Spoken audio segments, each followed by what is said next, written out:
से सत्य का संकट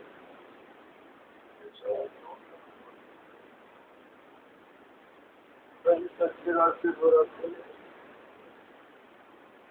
सच्चे रास्ते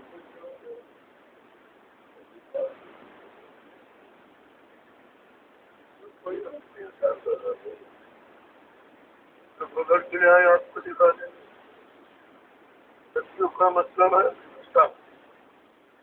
हमारी आपकी आंखें सत्य देखने, कान सत्य सुनने लगे, गाड़ी सत्य बोलने लगे, पैरों से सच्ची जगह चलते जाने लगो, हाथों से सत्य सेवा धर्म करने लगो, मन से सत्य संकल्प करने लगो, बुद्धि से सच्चा निर्णय। सत्य माने व्यवस्था, आज व्यवस्था खराब हो गई। कलयुग से तो हमारे आपसे जब अच्छे काम की तरफ मन गवाही से समझा सकते, बुरे कामों की तरफ गवाही से तो अपने आप में देखो कि हम 24 घंटे में कितने बार कलयुग शक्ति में जाते हैं, तो आपकी समझ में बात अभी आ जाए। इसलिए महापुरुषों ने इशारा किया है वो अच्छे समय बुरा है, बुरा जाएगा अच्छा आएगा, पाप जाएगा पुण्य आएगा, अधर्म जाएगा धर्म आएगा, झूठ जाएगा सत्य आएगा, गुप्त कलयुग जाएगा सिद्ध हो जाएगा। लेकिन बात तो समझ में रूप है, और समझते होंगे बाबा जी पूरी सत्तू पकड़ के किसी देश से ले आए जब नहीं है, वो तुम्हारे अंदर से निकले। धीरे धीरे धीरे धीरे सत्संग सुनते सुनते जब तुम्हारा मन बदल जाए, जैसे मन की वृत्ति बदली तो कारण आपकी समझ में आ जाएगा कि सत्य क्या है झूठ क्या है, अच्छा क्या बुरा क्या, मानवीय कर्म क्या है और जाति कर्म, इंसानियत क्या है मानियत क्या, ये सब आपके अंदर, लेकिन उसको देख नहीं पा रहे क्योंकि अभी उसकी सोच समझ नहीं, उसकी तरफ इशारा किसी ने किया नहीं। भाई झूठ कैसे निकलेगा सत्य कैसे आएगा, झूठ जब निकले झूठ की जगह सत्य कैसे लेगा।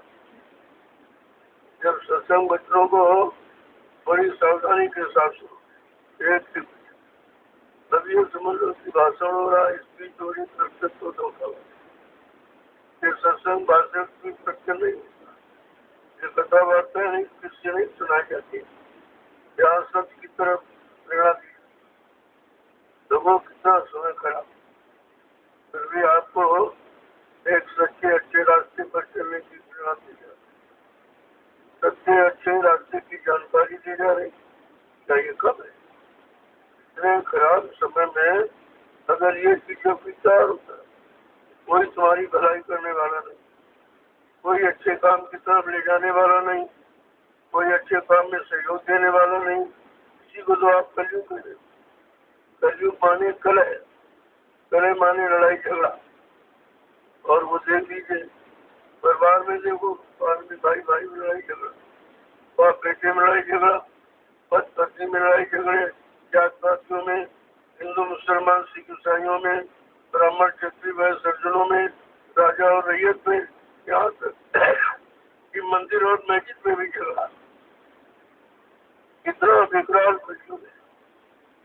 गोस्वामी जी महाराज ने इसी कलयुग के बारे में रामचरितमानस में कितना साफ साफ, लेकिन उस बात को कहाँ समझा दिया, लोगों ने समझे नहीं उसको। कलिकाल बिहाल किए अनुजा नहीं मानस कच्छ अनुजा, कलयुग ऐसे बेहाल बड़े हाल सबके कर देगा, न छोटा बड़े का सम्मान करता है, न बड़ा छोटे से प्यार करता है। ये दोनों चीजें चली गई तो समाज बिगड़ गया। समाज बिगड़ने का कारण है कि वो सत्य ज्ञान और सत्य शिक्षा सत्य बच्चों ने सुनाई। गोस्वामी महाराज ने बड़े साल साथ लिखा है कि जब कलयुग आएगा तो मानव इंसान के भाव विचार कैसे हो जाएंगे, खान पान कैसा हो जाए, उनका देखना सुनना उठना बैठना बोलना चलना सोचना समझना करना खाना सब खराब हो जाए, एकदम मतलब एकदम तनाव का सवाल हो जाए। तो खान पान का असर सीधे मन पर पड़ता है। जैसा करो आहार वैसे बने विचार, जैसा खाओ अन्न वैसा बने तन मन, जैसा पीवो पानी वैसी हो गए।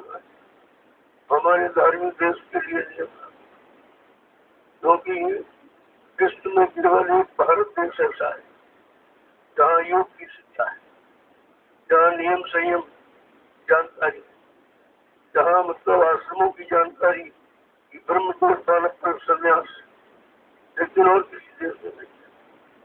वहाँ तो पशु जीवन में पशुओं की है, खाना पीना कमाना भोग करना, इसके अलावा वहाँ।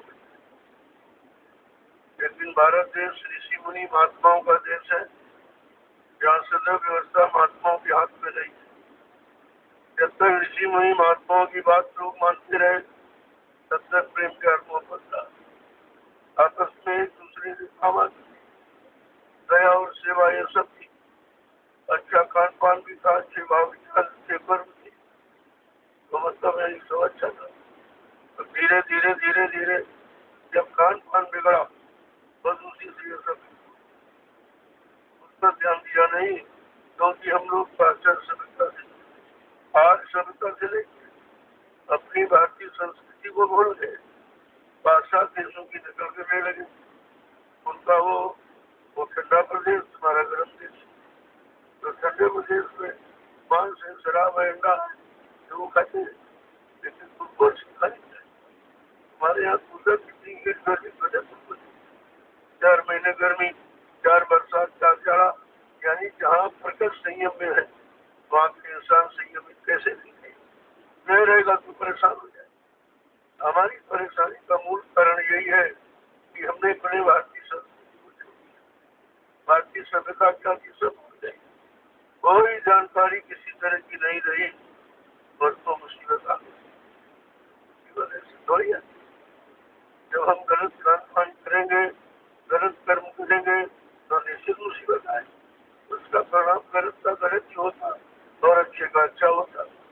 यहाँ तो दोनों तरफ का ज्ञान कराया था, अच्छा और बुरा, जिसे भौतिक आध्यात्मिक कहते हो, नूरानी जिस्मानी कहते हो, अंतर्मुखी बहिर्मुखी, लौकिक पारलौकिक, दोनों तरफ का ज्ञान जिस भारतीय देश में है तो वहाँ तो किसी चीज का बिगाड़ होना नहीं चाहिए। जब आपको ये बता दिया गया कि बुरे कर्म का बुरा नतीजा न माने तो करते, और अच्छे का अच्छा है, जिन्होंने अच्छा किया उनका इतिहास देख लिए, जिन्होंने बुरा किया उनका इतिहास देख लिया, दोनों इतिहास यहाँ पड़े। इसीलिए इंसान को क्या करना चाहिए, वो कैसे चुनाव करे कि हम अच्छे काम करें कि बुरे काम करें, तो इतिहास सामने रख लीजिए। इतिहास एक दर्पण है, एक शीशा है, जिसमें तुम अपनी सकल कर्मों की देख सकते, सारे कर्मों को देख सकते, ऐसा इतिहास दर्पण है। लेकिन बात तो ये है, जो हमारा संबंध ऋषि मुनि महात्माओं से, उनकी शिक्षा सिद्धांतों से नियमों से हट गया, बहुत परेशानी। अब इतनी परेशानियां बढ़ती चली जा रही कि किसी की समझ में कुछ नहीं। सुनो सभी कलयुग में काला धन और काले मन होंगे, चोर कुत्ते के नगर सेठ और प्रभु भक्त निर्धन किया गया। सब कहा पहले कहा गया, आगे कलयुग आ रहा है, इस तरह का माहौल, इस तरह का वातावरण बन जाएगा, सब लोग परेशानी मुसीबत आपत्तियों में, प्राकृतिक प्रकोपों में, बीमारी महामारी में, लड़ाई झगड़े में फंस जाएंगे और समाज परिवार देश की स्थिति बिगड़ जाएगी। वो आपके सामने हो रहा, तो सब तो एकदम पर्दाफाश कर और गोस्वामी जी महाराज आज के लगभग 550 वर्ष पहले आएंगे, जिन्होंने रामचरित मानस लिखा, उन्होंने इस पर लिखा, मतलब यही परिपालन साधन हो जाओ, इस कलयुग में दूसरा साधन है, यही परिपालन साधन हो जा, और मंत्र वचन गुरु पर कि मनसा वाचा कर्मणा तीनों तरीकों से गुरु के वचनों का पालन करेगा, गुरु की बात मानेगा, उनके हुक्म आदेश पर चलेगा, उनके बताए रास्ते पर चलेगा, तो ये खुशहाल हो जाए, ये सुखी रहेगा, कोई दुख तकलीफ उसको नहीं है। गुरु की महिमा दुख है, चारों युगों में, हर युग में गुरु की महिमा, लेकिन कलयुग में तो सच बात है, ये तो सबसे अलग है। गुरु का काम केवल अच्छे बुरे की पहचान कराना, आज पर धन दौलत मान सम्मान सामान दिलाना, पत्नी बाल बच्चे इतिहास बनाना और पूजा करवा देना। लेकिन सदगुरु का काम क्या है? सत माने ईश्वर और गुरु माने मिलाने वाला, जो ईश्वर ब्रह्म पार ब्रह्म महाकार सदपुरुष से मिलाए, दर्शन दीदार दिलाए, उसको प्रेमी सदगुरु थे। और हमें आपको ऐसे मालिक मिले, लेकिन हमने आप लोग को पहचाना, कोई पहचान नहीं। इस समृद्ध दाता दयालु ने 60 बरस पहचाने दी थी, 10 जुलाई 1952 से 2012, और मथुरा में आपने सारा समय खराब कर दिया। तो मन मथुरा दिल द्वारिका काया काशी जान काशी में बंदे में जो तुझ तैयार, ये है मथुरा। लेकिन बात समझ में सब मतलब आते रहे जाते रहे, वो अच्छे अच्छे भंडारे ढूंढते रहे, कहाँ भी अच्छी भोजन मिलेगा, इधर भाषण किया, प्रवचन दिया, प्रेमियों से सेवा बटोरी और बंटवारा कर लिया, वो जिम्मेदारों को 60% दे दिया, 40% तुमको मिल गया, तुम करते रहे।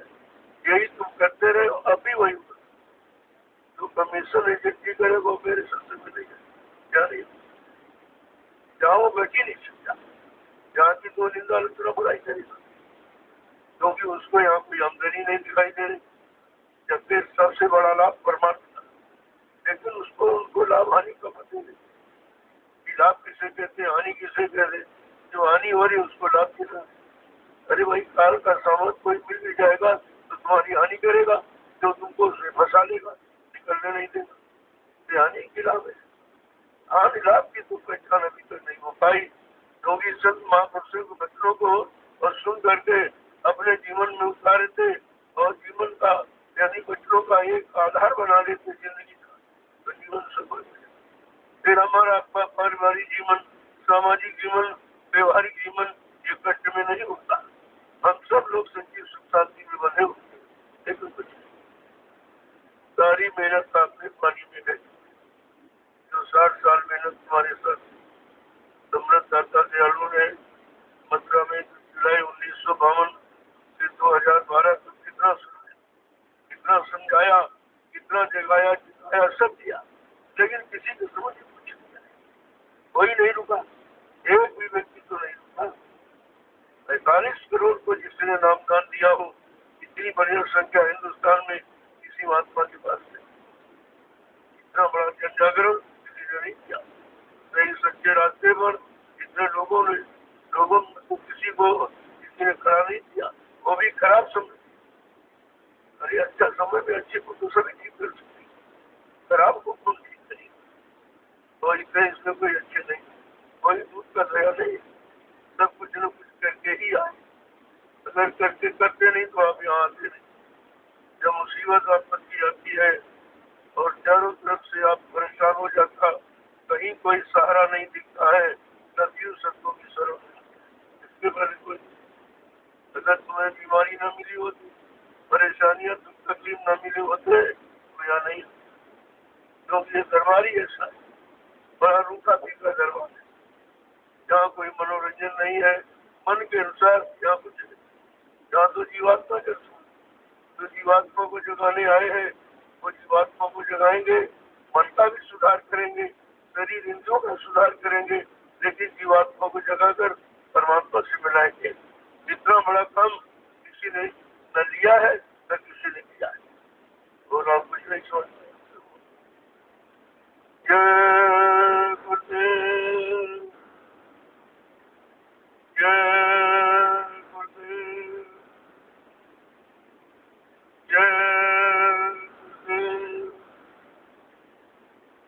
जय गुरुदेव नाम किसका, जय गुरुदेव नाम किसका, जय गुरुदेव नाम किसका, प्रभु का साक्षात्काराणां समर्थ आत्मा दयालु पूज्य स्वामी जी महाराज आज की इस प्रातःकालीन स्वयं चरण की भूमि पर लघु सत्संग में सम्मिलित होने वाले समस्त संगीत प्रेमी जब बच्चों का ध्यान रखोगे तो हर तरफ से बच्चों को रक्षा बनी रहेगी, संभाल होती है। ये वचन बचने बचाने के लिए उच्चारण किए गए। ये भाषण भी कृत्रिम कथा वार्ता के लिए या इसमें कोई कमाई करने के लिए, ये मन जीवात्मा दोनों का साथ, मन को भी सुधारेंगे और जीवात्मा को संभाल करके रख। जब दोनों काम हमारे आप को हो जाए, हम तो दो ही कहूँगा, इधर मन बह गया, गंदे क्षणिक शब्दों में लोगों में चला, अब उसे हम कैसे निकालेंगे उधर से, तो इधर की तरफ कैसे ले आएंगे? क्योंकि जब जीवात्मा सत्लोक से ऐसे नहीं आए, काम वाली के एक बार हमको नीचे के लोगों में भेज दो, बड़ी देखने की इच्छा है।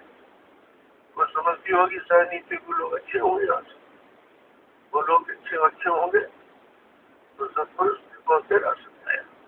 देख पागल मत बन, सबसे नीचे काल माया का रेत सबसे खराब, वो सबसे खराब बड़ा गरीब गंदगी, वहाँ पाप है पुण्य है, वहाँ सुख और दुख,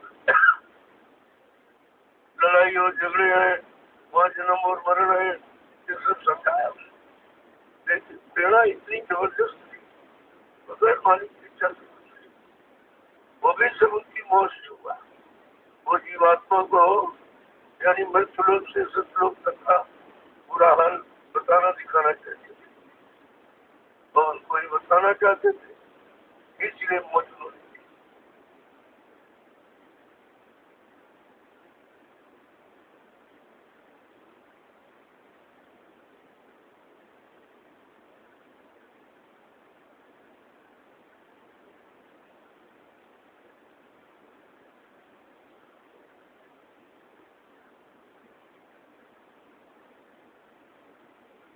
जीवात्मा को भाव को सकता है, लेकिन उसके अंदर इतनी जिज्ञासा मतलब यानी करती थी, बार बार कहती नहीं बहुत इच्छा, फिर दीजिए आप नीचे अगर तुम्हारी ऐसी इच्छा है तो लो, ये नाम डोर सतुर, यही तो इसका आधार था। बगैर नाम के जीवात्मा न रह सकते हैं। ये नाम डोर सतुर, इसी को नामदान, ये नामदान ही नाम डोर सतुर, इसे पकड़कर सारी दुख जीवात्माएं चढ़ करके अपने देश पहुंची। कालो ये नामदान यानी नाम डोर सतुर पकड़ो, मजबूती से पकड़े रहना, किसी के बहकाने भरवाने में मत आ। अगर तुम किसी के बहकाने भरवाने में आ गई और इसको छोड़ दिया तो फिर ऑफिस कर कभी नहीं आ पाओ। बहुत समझा बुझा कर नीचे काल माया का देश है और बहुत चाला होशियार है, उससे बहुत बड़ा बच के रहना। सब समझा बुझा करके जब सत्य लोग से हम सब जीवात्माओं को था, तो सत्य लोग के नीचे है कारण लोग, जो 5 तत्वों का स्पष्ट रूप दर्शन, ये 5 तत्वों का 5 तत्व, ये कपड़ा पहराते तो नंगी पाएगी नहीं था। और जीवात्मा हो वहाँ तो सब जीवात्मा करता है, वहाँ कुछ कोई कपड़े पड़े कोई हरी शरीर तो है नहीं, जो इस तरह का मतलब कुछ वो तो बिल्कुल पाक साफ निर्मल पवित्र देश है। जब सत्य लोग से सत्पुरुष ने हम सब जीवात्माओं को उतारा तो सत्य लोग के नीचे कारण लोग है। जब कारण लोग में आई तो इसे नंगा देखकर कारण कपड़ा पहना दिया। 5 तत्वों का सब स्पर्श रूप रसगन के 5 तत्वों का कपड़ा पहना। जब कारण लोग के नीचे सत्पुरुष ने हम सब जीवात्माओं को उतारा तो कारण लोग के नीचे सूचक हो गए, जो 9 तत्वों का सब स्पर्श रूप रसगन चतुष्टंताकरण मन बुद्धि चित्त और अहंकार, ये 9 तत्वों का कपड़ा करा दिया। मतलब यानी सत्पुरुष ने हम सब जीवात्माओं को सूक्ष्म लोक के नीचे उतारा, तो सूक्ष्म लोक के नीचे है लिंग लोक, इसी को देवलोक कहते हैं। यह है 17 तत्वों, 10 इंद्रिया, चतुष्टंकाकरण, 17 उत्तमों को, ये 17 तत्वों का कपड़ा पहरा दिया। जब सत्पुरुष ने हम सब जीवात्माओं को लिंग लोक के नीचे उतारा, तो लिंग लोक के नीचे मत जहाँ हम आप बैठे, लेकिन संतों ने इसको स्थूल लोक कहा। जब स्थूल लोक में जीवात्माओं को उतारा, तो ये स्थूल कपड़ा जो 5 तत्वों का है, जल, पृथ्वी, अग्नि, वायु, आकाश, इन 5 तत्वों का कपड़ा पहरा दिया। अब जीवात्मा पर कितने कुल कवर हो गए? 4, कारण, सूक्ष्म, लिंग और स्थूल। तो इन चारों कपड़ों को उतारना जानता है, बात राम निर्मल करके अलग करेगा, वो नामदान देगा। नामदान वो देता है, तुमको यही नहीं मालूम नामदान देता कौन, सुनाता हो, सुनाने वाले को कहते दे रहा नामदान दे रहा, मैंने कभी कहा नामदान हो रहा, तो नामदान दे रहा, कौन सा नाम दे रहा? तो 5 नाम बाबा जी ने बताए, क्या उसके अलावा और कोई नाम दे? नहीं दे, तो दोहरा रहा, सुना रहा, देखा रहा। सुनाने देने में फर्क है, लेकिन लोग न सुनाना सोच पा लेते। जैसे हम आपको भी सुनाए कि रसगुल्ला मीठा होता, मुलायम होता, लाल होता, आप संतुष्ट हो जाओ। कुछ समय के बाद यही कहोगे, अरे भाई सुनाना कि कुछ खिलाना बनाना, संतुष्टि तो कौन ऐसे? तो नामदान देने वाला कौन? जो नाम को जगाता है, नाम को सिद्ध करता है। जगाए नाम से जीवात्मा जगती है, सुनाए नाम से नहीं। ये भी जानकारी नहीं रही कि नाम का मतलब क्या। तो देखो, जो 4 खोल कर सो जीवात्मा को अलग अलग करेगा, बात सामने मिल करके खड़ा करेगा, वो नाम देगा। जब जीवात्माएं मृत्यु मंडल में आ गई, तो बड़ा होशियार है, उसने चालाकी से पूछा, वही अपने देश से आई हो, क्या समझ लिया? तो उस समय हमारे सबके पास सच्चाई बढ़ता है, प्रेम, प्यार, मोहब्बत, सेवा दिया, सदाचार, परमात्मा की याद, अच्छा खान पान, अनिष्ट, तपस्या, त्याग, संयम, वैराग, सब कुछ भरा पड़ा था। काल ने कह रहे थे कि सामान मेरे देश में आई है, मेरा वाला सामान ले। हमने आपने समझा कोई अच्छा सामान देगा, तो अपना अच्छा वाला फेंक दिया। फिर काल ने कहा ले मेरा सामान। तो काल का सामान क्या है? कहा ये झूठ, ये छल और कपट, ये बेईमानी, ये हिंसा, ये मार काट, व्यभिचार और कुचार, और ये गंदा खान पान। काल ने दिया, हमने आपने दिया। अब किसी का सामान ले लोगे तो बात को मांगेगा, वही हमारा सामान दे दीजिए। तो उसने कहा तो हमारे देश में आए हो, तो हमारे सामान का प्रयोग न ले जा सकते हो, न किसी और को दे सकते हो, न दुरुपयोग कर सकते हो। अब उसने सामान दे दिया, तो हमने आपने अभ्यास के लिए, अनुभव के लिए कभी अच्छा किया, कभी बुरा किया, कभी पाप किया, कभी पुण्य किया, कभी सुख किया, कभी अशुभ किया। इसी पाप पुण्य की बेड़ी में हम आप करके खुद फंसे हो। मैं आपको फंसा नहीं किसी, उसने तो कर्मों का जाल बना दिया और भोगों का दाना डाल दिया। अब उस दाने के लालच में हम जाल को तो भूल गए, उन भोगों के लालच में उस जाल में फंस, अब निकलना बड़ा मुश्किल है। जब ऋषि मुनि, योगी, महर्षि और तारी शक्तियां, जिनको भगवान आपने माना है, जब वो नहीं निकल पाए, तो हम सब कलयुग को गंदे कंधों की कैसे निकलेंगे? हमें आपको निकालने वाला चाहिए, वो भी समर्थ, सब प्रकार की सख्त सामर्थ्य रखता हो, क्योंकि हम चारों तरफ से फंसे। कलयुग घेरे चारी ओर, मनवा के शब्द हो रही, इधर जाओगे सारे रास्ते उसने बंद कर रहे और इस पर पहरा लगा दिया। काम को मोह अहंकार का पहरा लगा दिया है। तुम एक पहरेदार से नहीं बढ़ सकते, काम तुमको परास्त किए है और तुम्हारी शक्ति को खत्म कर रहा है। तुम काम घूस से जीत सकते हो, उससे बड़ा क्रोध है, उससे जीत सकते हो। लोग मोह अहंकार, इनसे तुम जीत सकते हो, किसी की वश की बात है ये। तब बात की हमें तो समृद्ध सहयोग की आवश्यकता, कोई ऐसा सहयोगी मिल जाए जो हमारी सब तरफ से मदद करे। हमको सब शक्तिहीन है, बलहीन है और साथ साथ में चित्तहीन, बुद्धिहीन भी हो गए। कुछ नहीं बचा, सब कुछ खत्म किए बैठे हो, केवल पूरा पूरा करो रहे कर कुछ नहीं सकते। जब तुम काम से नहीं जीत सकते, क्रोध से नहीं जीत सकते, रोमो अहंकार से नहीं जीत सकते, फिर किससे करोगे? और ये बाहरी दुश्मनी बताती है ठीक नहीं, वो ठीक नहीं, ये कह रहा वो ये कह रहा, अरे वो तो कह ही रहा और ये तो कर रहे हैं। ये सबसे बड़े शत्रु जो अंदर में बैठे, ये तो कर रहे हैं, तुम्हें अपनी करनी में लगाए हैं, उसी करनी के कारण हम अभी करनी करना चाहिए, क्योंकि वह स्वभोगों की करनी था। तो शरीर इंद्रियों से भोग करोगे, फिर उसका समय जो काया से जो कार्य हुई, बिन भोगे बचे नहीं कोई। शरीर इंद्रियों से जो भी अच्छा बुरा पाप पुण्य शुभ अशुभ करोगे, उसका प्रभाव भोगना पड़ेगा। ये कोई सुख खत्म नहीं कर सकता। हाँ, खत्म करने का अधिकार केवल संत महापुरुषों। संतों ने कहा संत लेख परमेख मारे, वो तो ब्रह्मा के लिए अक्षर को बैठ सकते, उनको अधिकार है, वो भी ऐसे नहीं, सेवा के द्वारा देखते हैं कि भाई शरीर से इसने कितना गलत बुरे पाप कर दिए, तो शरीर को सेवा में लगा दे। जैसे आप ये सेवा करो मिट्टी वाली, ये तुम्हारे स्वार्थ की नहीं, केवल केवल कर्म काटने की सेवा। तो जितना ज्यादा कर लो उतना ज्यादा कर सकते हैं, इसको किसी की बराबरी थोड़ी देखनी। अपने आप को देखना है कि मैंने कितना अच्छा किया, कितना बुरा किया, और इसकी अदायगी और कहीं हो नहीं सकती। संसार में कोई ज्ञानी विज्ञानी हो, आप उससे कहो 1 करोड़ रुपए ले लो, हमारा एक पाप काट एक काम कोई नहीं सकता।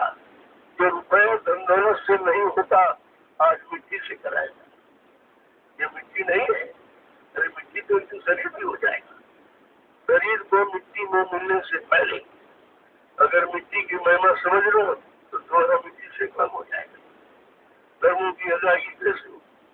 बिना कर्मों की अदायगी किए कोई जीवात्मा दर्शन कर नहीं जाता। हमें आपको अगर रोके हैं तो केवल काल का कर्म जाली, इस जाल में हम फंसे करके रोके।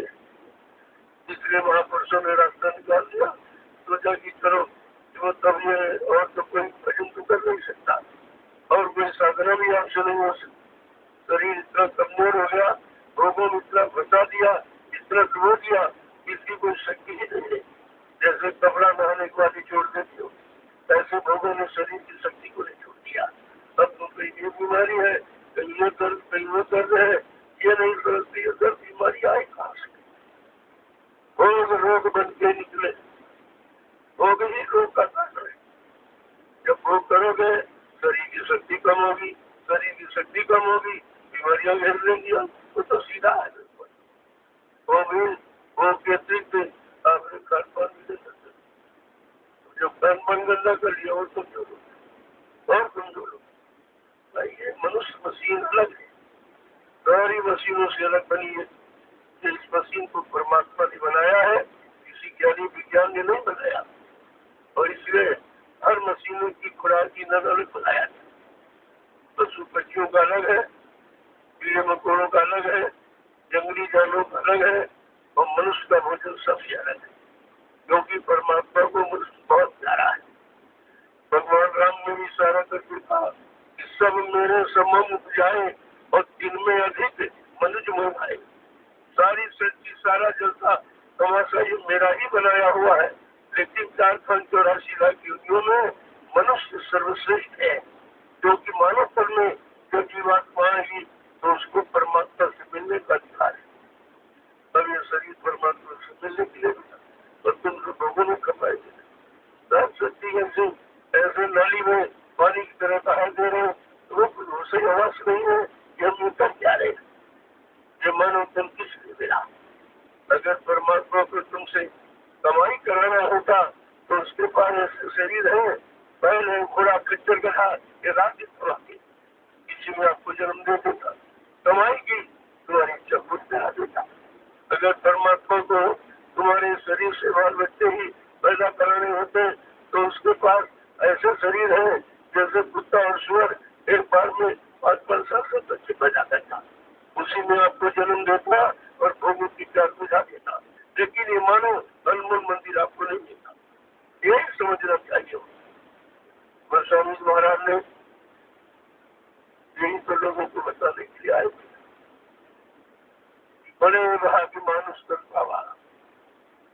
दुर्लभ सदग्रंथ बतावा कि उनके बड़े भाग हैं जिनको अपनी बात परमात्मा ने मानव शरीर दी। ये मंदिर है, तो इससे भरोसा की बात है, क्योंकि तो काल की काल ने पहचाने के लिए ये थोड़ी मेहनत कर दिया। अरे जीवात्मा तो मनुष्य शरीर कोई की बात है, जीवात्मा नहीं है, लेकिन इसने क्या किया, फंसाने के लिए ये दुविधापूर्ण शरीर बना दिया, थोड़ा सा अंतर शरीर में कर दिया और उसी में पुरुष में स्त्री फंस गई, स्त्री पुरुष में फंस गया और निकली नहीं पा रहा। वो भी गंदगी में फंसा, नाली में गंदगी में, कोई अच्छे काम में नहीं फंसा। तो ये फंसाव क्यों है, जो हमें जानता ही नहीं कि मनुष्य शरीर इसके लिए मिला है कि कोई अच्छे सच्चे काम के लिए मिला है। यही जानकारी संत महापुरुष देने आते। तो स्वामी महाराज ने कहा कि नर्तन श्रम नहीं कोनी देगी और जीव चरा कर जाते। भाई मानव शरीर के अनुसार के मतलब मुकाबले में कोई देव शरीर नहीं है। इसको चर में देवी और देवता ब्रह्मा विष्णु महादेव रामकृष्ण ये सब याचना करते हैं कि एक बार मृत्युलोक मंडल में मनुष्य शरीर मिल जाए और मनुष्य शरीर के जानता संत महापुरुष मिल जाए और वो जीवात्मा जगाने की युक्ति नामदान देने और नाम की कमाई करके हम भी अपने घर चले। उनको नहीं याचना बंद कर गया और तुम्हें मिल गया, तुम समझ नहीं पा रहे हो किसलिए मिला है। अभी तो लोग नहीं सोच पाए, केवल इतना जानते हैं शरीर का मतलब आहार निद्रा है, मैं सुरक्षित खाना पीना सोना और कमाना मलमूत्र त्याग करना आल औलाद बच्चे हो जाता। इसके अलावा कुछ नहीं। इधर संत महापुरुषों ने क्या बताया, क्या करेगा, इतना समझा देते हैं। नर्तन पाए विषय मन देही पलट सुधार के सत्य। अगर मानव शरीर पाकर तुमने विषयों में दमा दिया तो तुमने वही किया है, यानी हीरा को फेंक दिया और कांच को पकड़ दिया। हीरा समझ चुका हीरा, यही तन का फल विषय ने भाई और स्वर्ग और स्वर्ग अंत बताई। इस शरीर का फल विषय भोग नहीं है, नहीं तो स्वर्ग में भी अच्छे कर्म करके जा सकते हो, लेकिन जब ये सुख कर्मों का कोटा जब खत्म हो जाएगा तो कहते पूरे छीड़े मत करो, फिर वहां से धकेल दिया जाए। किसी बीच के किसी लोग से जीवात्मा घर नहीं जा सकती, ये नियम है। अगर घर जाना है तो मृत्यु लोक में आना है, जन्म लेना है मानव शरीर में, मानव शरीर के जानकार संत महापुरुषों की तलाश करना है, उनकी खिदमत और सेवा में हाजिर नाजिर रहकर उनसे नाम युक्ति ले लेना है, फिर आत्मा के घाट पर बैठकर सुबह शाम नाम की कमाई करो, तब ये जीवात्मा चलेगी, तब इसका सोया हुआ जिसे आप कहते आपको जो बंद है वो खुल जाएगा। फिर भी जैसे आपके शरीर से तो आता नहीं, अगर ये बंद हो जाए दिखाई सुनाई देना, फिर आप तलाश करते हो भाई कोई ऐसा कोई वैद्य हकीम ऐसा कोई डॉक्टर मिल जाए जिसके पास इसकी जड़ी बूटी हो, हमारे आप कान ठीक कर दे। फिर आप तलाश करते हो, जब कोई जानकार मिल जाता है और आप दया कर देता है तो आपकी अवस्था ठीक हो जाती है। लेकिन जीवात्मा का आत्मा नाम इतने यानी समय से बंद, उसके बारे में कभी सोचा जानकारी नहीं, तो किसी ने जानकारी दी नहीं। 4 पेट 7 18 पुराणों में भी जानकारी नहीं, वो तो केवल कर्मों की शिक्षा है उसकी। तभी तो महापुरुष ने कहा वेद थके ब्रह्मा थके और थकीले शेष महेश और गीता का जयगम नहीं, वो सद्गुरु का देश, वो देश है, वहां से सद्गुरु आता है। हमें आपको लेने के लिए मतलब यानी जगा करके यहाँ से ले जाते, इतनी संभाल करते हैं जैसे जिम बालक पालन महतारी, जैसे माँ बच्चे का लालन पालन करती है, ऐसे जीवात्मा की संभाल संत महापुरुष करते हैं। लेकिन हम उनकी हमदर्दी को समझते, हम जानते नहीं वो किसलिए आए, उनका मृत्युलोक मंडल में आने का कारण कुछ। अगर समझते होते तो आपको परिवार में ये हाल है, सब हमारे पास दर की ठोकरें खा रहे और फिर भी समझ में नहीं आ रहा। जिस दर को आपने छोड़ा छोड़ करके और ये दूसरे दर पर गए, वहाँ क्या मिला? वहाँ कुछ मिल रहा है? वहाँ तो मांगने वाले बने, सेवा दो सेवा दो सेवा दो, ये सेवा दो वो सेवा दो, मान दो सम्मान दो सामान दो, इसके अलावा कोई देने वाला है?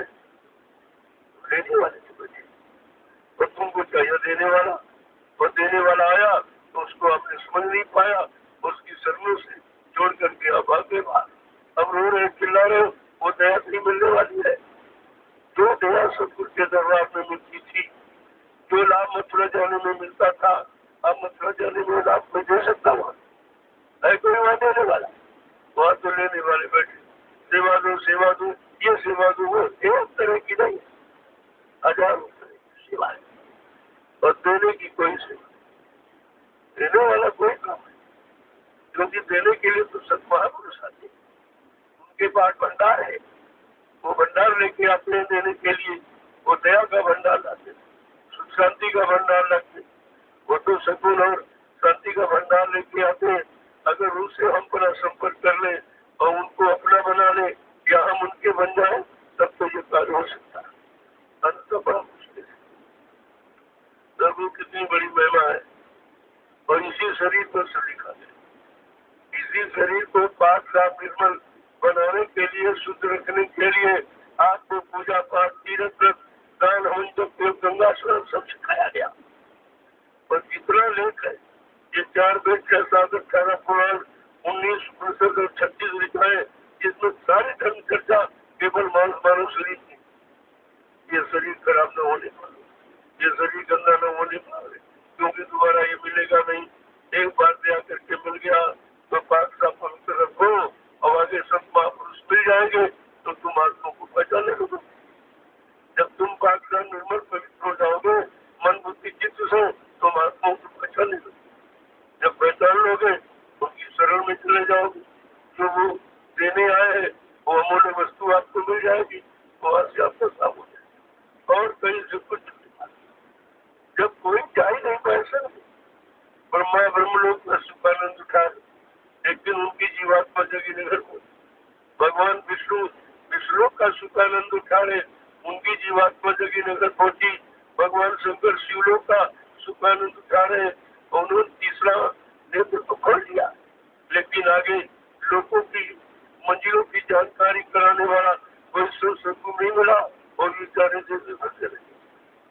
भगवान राम साकेत लोक का सुखानंद उठा रहे, उनकी जीवात्मा जोगी नगर पहुंची, भगवान के गोलोक का सुखानंद उठा रहे, उनकी जीवात्मा जोगी नगर पहुंची, देवी देवता देवलोक का सुखानंद उठा रहे, उनकी जीवात्मा जोगी नगर पहुंची। योगी जीवात्मा जगाने का अधिकार संत सतगुरु को है, और वो मृत्युलोक में आए, ये सब बड़े बड़े लोगों में बैठे। देखो कितना गहन विषय, इतना गंभीर है, मतलब गंभीरता से अगर वो क्षमता तो गंभीरता से विचार करो, कोई नहीं जा पाया, कोई नहीं निकल पाया, इनको हम भगवान माने, सर्वा माने, सृष्टि के यही सब कुछ है, वो नहीं निकल पाए, तो फिर हम कैसे?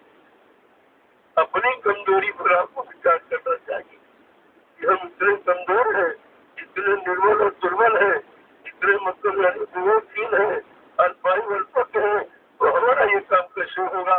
अगर ये विचारने लगो तो किसकी अच्छे की तलाश करो। अगर ये आ जाए भाई हमारी जीवात्मा हमारे अंदर बैठी, जीवात्मा के बारे में किसी ने जिक्र ही नहीं। 3 युग निकल गए, सब मन की मनोती, सब इंद्रिय भोगों की तरफ भागते दौड़ते रहे, राजव राजपाट मिल गया, धन दौलत मिल गया, ये तो मिला, लेकिन परमात्मा नहीं मिला, जिसके लिए मानव शरीर मिला। इसी की जानकारी हमें आपको करनी है। तो महापुरुषों ने बड़े मतलब बहुत प्रयास करते यहाँ किया, क्योंकि कमजोर को बलवान बनाना, अच्छे को तो सभी लोग चलाए, लेकिन बुरों को कौन चलाए? और सबसे बुरे यहाँ है जिनको किसी ने नहीं, कुछ राम में चले गए, कुछ कृष्ण में चले गए, कुछ देवी देवता पूजा पाठ में लग गए, जिनको किसी ने नहीं लिया, वही दरबार, किस दरबार? क्यों ये दरबार ही ऐसा है, दरबार सत्ता है, तो के सतगुरु के दुख दर्द मिटाए जाते हैं। दुनिया के सताए लोग जहाँ सीने से लगाए जाते, ऐसा ये दरबार है।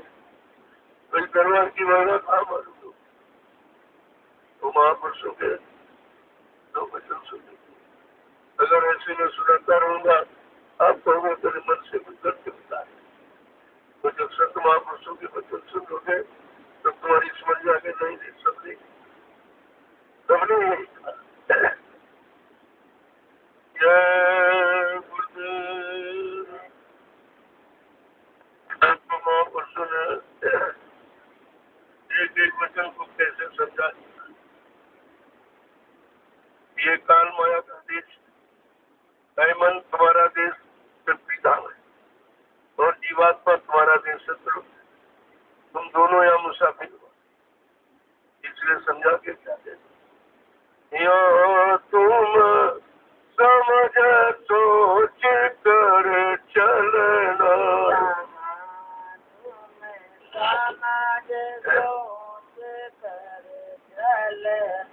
यहाँ तुम समझ सोच कर चलना,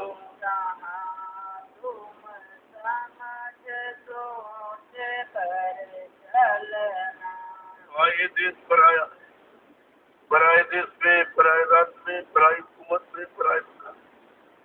आप मनमानी नहीं करते, उसके अनुसार रहना पड़ेगा।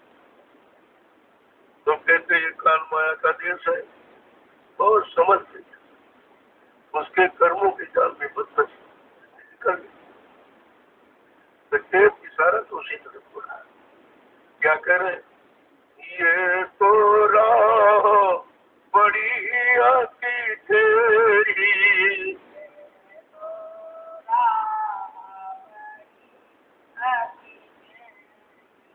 ये तो राह बड़ी आती तेरी, ये तो राह बड़ी आती तेरी, मन के साथ न पड़ना, मन के साथ न पड़ना, यहाँ तुम समझ सोच कर चलना, यहाँ तुम समझ सोच कर वैसे चलना। काल की व्यवस्था बड़ी टेढ़ी मेढ़ी, जितने टेढ़े मेढ़े कर्मों के जाल बनाए हैं उसी में बचा के रखा है। और पैरा लगा है काम को लो मोहे काल, कैसे निकलो?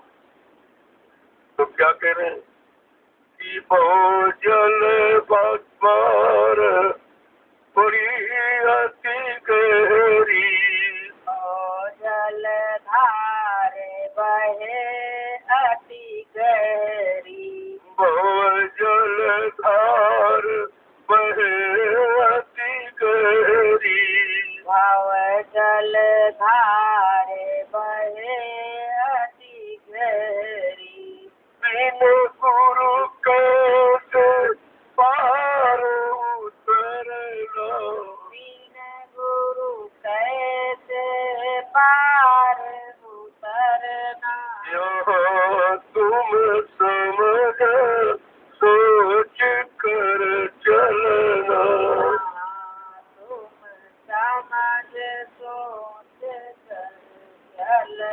कहाँ भवसागर की धारा बड़ी है बिना गुरु के। और गुरु कौन हो? इसके पास नाव पतवार दोनों, नाम नौका हो और पतवार बल्ली हो। कहते भवसागर की धारा बड़ी गहरी, बिना गुरु के कोई उस बात का ही। और गुरु कौन हो? इसके पास नाम क्या है? देखो ये भी सब पहचान है कि गुरु से प्रीति करो तुम ऐसी, प्रीति करो तुम ऐसी, गुरु संग प्रीति करो तुम ऐसी,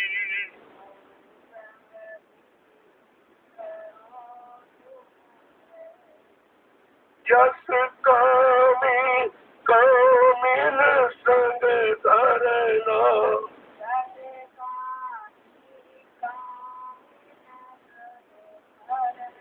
यहाँ तुम समझ सोच कर चलना।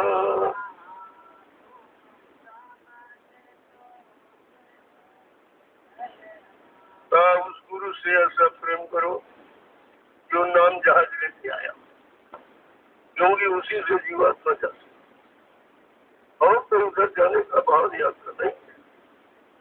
कहते ऐसा उससे प्रेम करो जैसे कामी पुरुष कामी स्त्री से प्रेम करता है, बगैर उसके रह शरीर से इतना लगाव होता है कि बगैर उसको रह नहीं सकता। उस तरीके का प्रेम जब गुरु से करो तो गुरु तुम्हारा सुधार करेगा।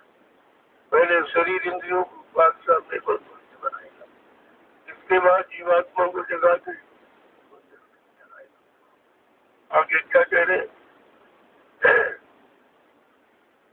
संग करो के तक चित राखो,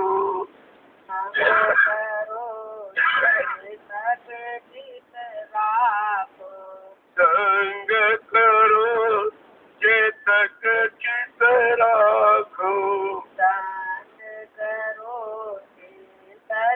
चित राखो, मन से गुरु के चरण पकड़ना, मन से गुरु के चरण पकड़ना, यहाँ तुम समझ सोच कर चलना।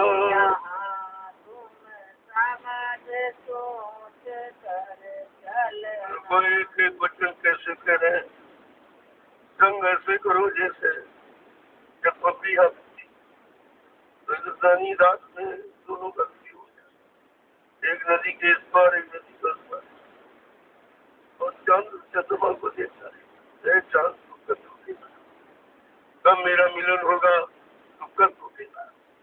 इस तरह का कैसे साथ करो और मन से गुरु के चलो, हाथ से शरीर से नहीं बनता, क्योंकि मन को ही तो ठीक करना, मन ही तो खराब है, शरीर नहीं खराब, शरीर तो जड़ है। शरीर को मन ने खराब किया, भोगों में लगा दिया, काम में, क्रोध में, लोभ में, अहंकार में, ईर्ष्या राग द्वेष में, अरे इसी मन शैतान ने तो लगा तो शरीर को खराब कर दिया। और जब शरीर खराब हो बेचारा बिगड़ जाता, मारते लोग शरीर, क्यों शरीर दिखाई देता, मन दिखाई नहीं देता। और सलाह कर्मन है अंदर, वही अच्छे बुरे पाप पुण्य कर्मों की सलाह देता है। इतना होशियार है कि रस अपना लेता है और मार शरीर पर। तभी महापुरुषों ने कहा है, अपराध करे कोई और सजा कोई और ही पावे। अपराधी है मन, वो पीटा जाता था, ये जानकारी नहीं होता। तो क्या करें, चल बल कपट छोड़ कर पर तो,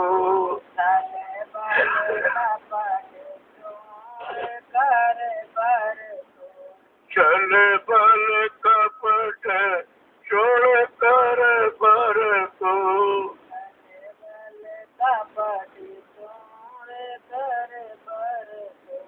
गुरु के वचन समझना, गुरु के वचन समझना, यहाँ तुम समझ सोच कर चलना। यहाँ तुम समझ सोच कर चलना।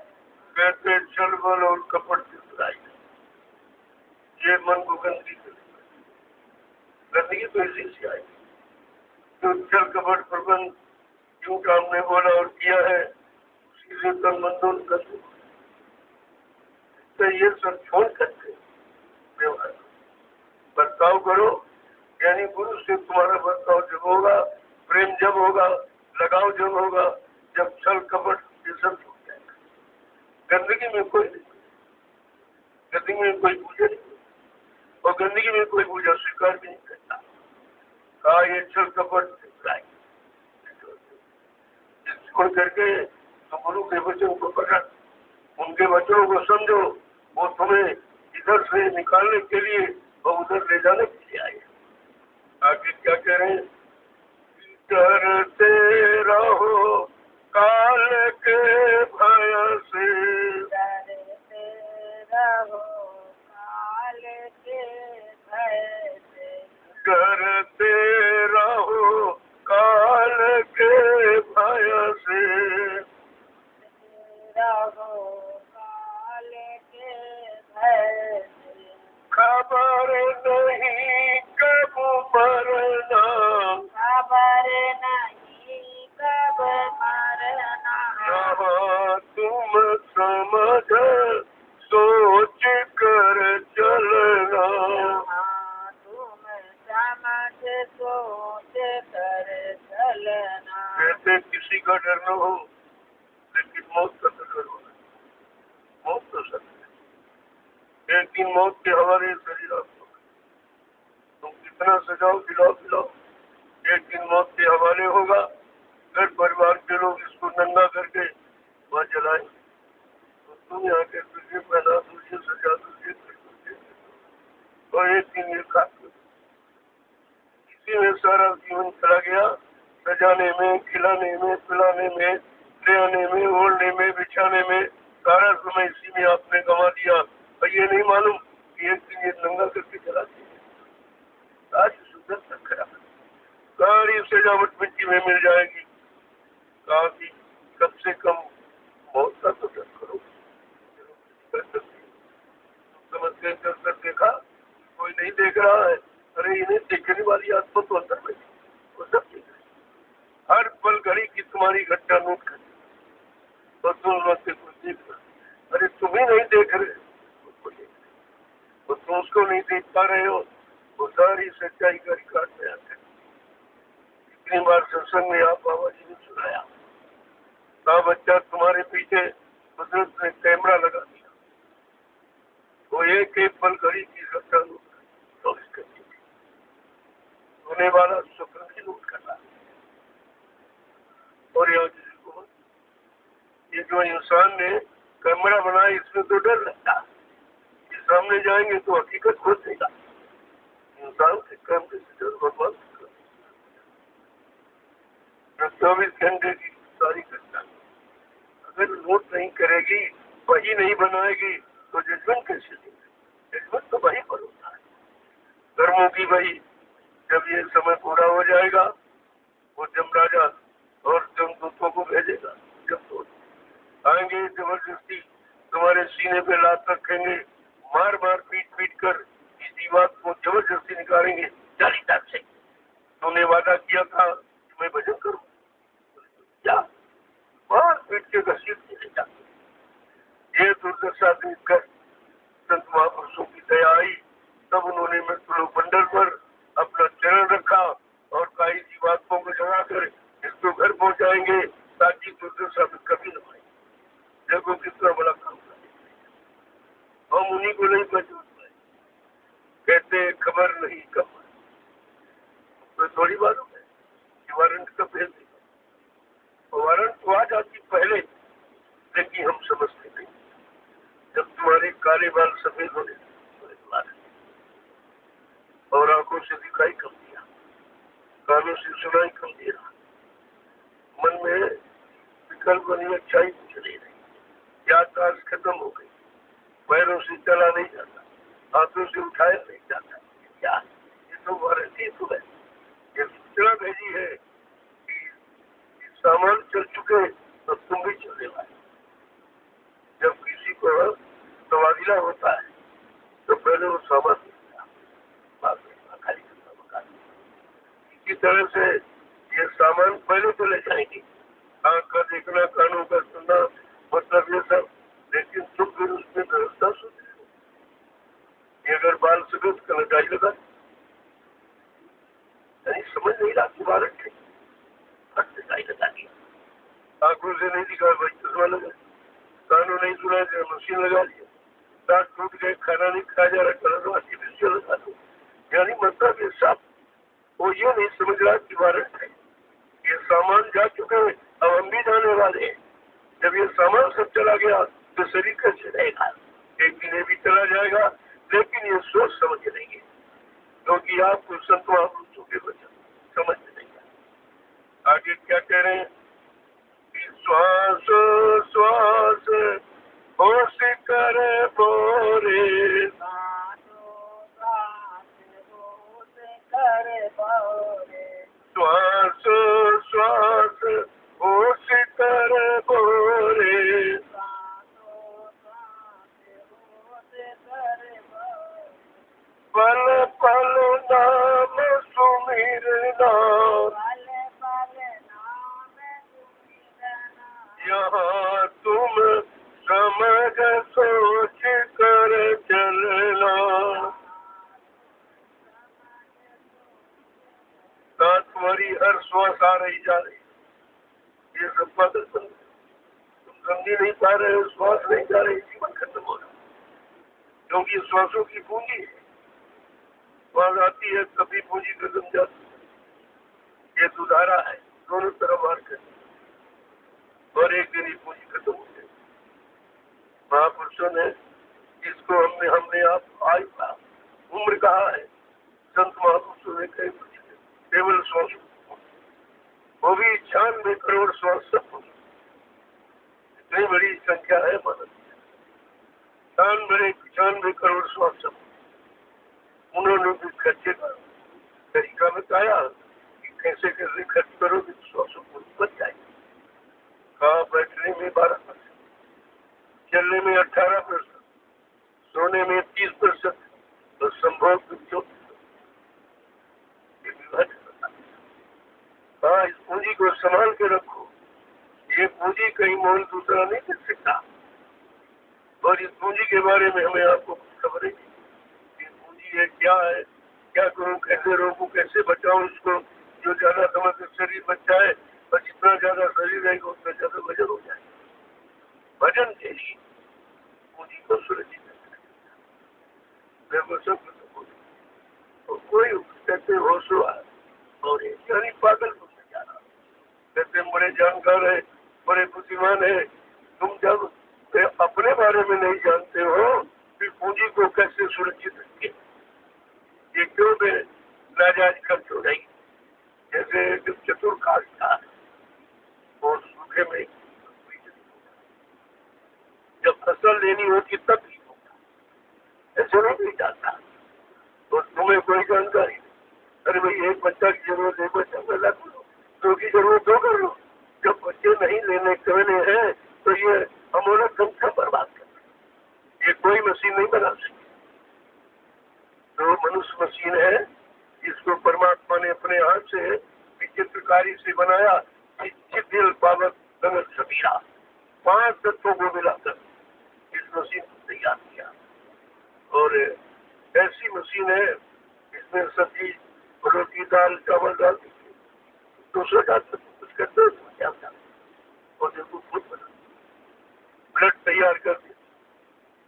जब 40 दिन संतुलित आहार करोगे तब 1 किलो ब्लड बनता है। जब 1 किलो ब्लड रिफाइन होता है तो 1 तोला वीर और रज की स्थापना होती है। रज है स्त्री में भी रख, इतना अमूलक तत्व है तो उसमें हंसी मजाक तो करना, खेल खेल में सब मिला। ये भी नहीं मालूम है कि हमको ये तत्व किस काम के लिए मिला है और हम का इसको लगा रहे हैं हंसी के। यही ना समझी है। अगर संत महापुरुषों के वचन समझ में आ जाए तो यह अमूलक धन तुम्हारे पास, जो किसी के पास, इस अमूलक धन को बचा के रखो। इतना ज्यादा कभी संत महापुरुषों ने कहा घर गृहस्थी परिवार में रहना, बाल बच्चों के बीच रहना, लेकिन संयम से, ये संयम से किसको जोड़ा। अब संयम की बात नहीं सोचता, खोल के कहना पड़ा। ये अज्ञानी जीव है, ये नहीं सोचता है। खोल के कहा कि महीने में 30 दिन होते, उन 30 दिन ब्रह्मचर्य का पालन करो, तब भजन करो, तो एक दिन बिगड़ जाए तब तो तुम्हें पता चल जाएगा कि बगैर ब्रह्मचर्य के भजन नहीं होता। बगैर शक्ति के काम सबसे ज्यादा ताकत होती है, क्योंकि मन का छिपटाव होता, मन का छिपटाव होता, मन कहाँ कहाँ फैला है, कहाँ कहाँ भागता, कहाँ कहाँ जाता, कहाँ कहाँ लगा पड़ा है, उधर से खींचना, चिंता करना बड़ा कठिन होता है। इसलिए भजन में सबसे ज्यादा ताकत, और इसीलिए तो पहले भजन नहीं बचना चाहती, क्या पहले बचता कारण नहीं बनता उस कारण तो समझ उसकी तरफ ध्यान ही नहीं दे रहे हैं आप बिल्कुल। ऐसे आने जाने में काम नहीं होगा। जब तक वचनों को नहीं मानोगे, वचनों के अनुसार जीवन को नहीं बनाओगे, तब तक यहाँ कुछ मिलने वाला नहीं। ये संत दरबार है, ये संतों का दिव्य ज्ञान है। बगैर उस अमोलक धन के रोके ये दिव्य ज्ञान नहीं पाया जा सकता। आगे क्या कह रहे हैं कि यहाँ की गफलत बहुत सतावे, गफलत बहुत सतावे, यहाँ की गफलत बहुत सतावे, यहाँ की गफलत बहुत सतावे, फिर आगे का कुछ नहीं बनना, फिर आगे का कुछ नहीं बनना, यहाँ तुम समझ सोच कर चलना, यहाँ तुम समझ सोच कर चलना। हाँ ये बिगाड़ क्यों हो रहा? ये आप लापरवाही गफलत माने ज्ञानी दौड़ करते हुए ये क्या कहना? इस करनी का फल क्या है, इस करनी से लाभ कितना, हानि कितनी है, अगर ये समझ में आ जाए, यही तो मानव का ज्ञान। मानव को मानव शरीर का ज्ञान। कहता हम बड़े बुद्धिमान है, हम बड़े पढ़े लिखे, हम बहुत जानकार है, हम ज्ञानी है, विज्ञानी है। हमने कहा तुम अपने शरीर का ज्ञान नहीं कर पाए, शरीर का ज्ञान नहीं कर पाए हो, कौन सा ज्ञान तुम्हारे पास है? बिगाड़ने वाला कि बनाने वाला, संभालने वाला कि गिराने वाला, ये भी आज तक समझ में नहीं आए लोग। कहते ये लापरवाही तुम्हें बहुत खराब करती, तुम्हारे पास कुछ नहीं रखेगी, फिर आगे का कुछ नहीं पता। यानी ये शरीर अगर समाप्त हो जाएगा, फिर आगे बनने की बात खत्म हो जाए। जो भी बनेगी तो मानव शरीर, वो भी बनाने वाले जब संत महापुरुष मिल जाएंगे, जीवात्मा को जगाने वाले, यहाँ से घर पहुंचाने वाले और मालिक से मिलाने वाले, जब वो मिल जाएंगे तब बने। आगे चलते जो कुछ बने सो अभी बना लो, वो कुछ बने तो अभी बना लो, जो कुछ बने सो अभी बना लो, कुछ बने तो अभी बना लो, फिर आगे का भरोसा न करना, फिर आगे का भरोसा न करना, यहाँ तुम समझ सोच कर चलना, यहाँ तुम समझ सोच कर चलना। इशारा करके कह रहे हैं वैसी मानव शरीर में बना दो, आगे का कोई भरोसा नहीं है। फिर कभी शरीर मिले मिले न मिले, इस जानकार संत महापुरुष मिले मिले न मिले, वो ऐसी दया करे न करे नामदान की, और तुम्हारा हाथ पकड़ कर घर पहुंचाने वाली ये काम करे न करे, ऐसा कोई भरोसा नहीं। अभी बना लो इसी मानव शरीर, बनाने वाले अभी बैठे हैं, जब बना देंगे आपका, लेकिन तब जब उनके अनुसार चलो, उनके वचनों को मानोगे, उनकी रहनी गहनी में रहोगे, ये तब काम आपका होगा। आगे क्या कह रहे हैं कि जग सुख की कुछ चाह न राखो,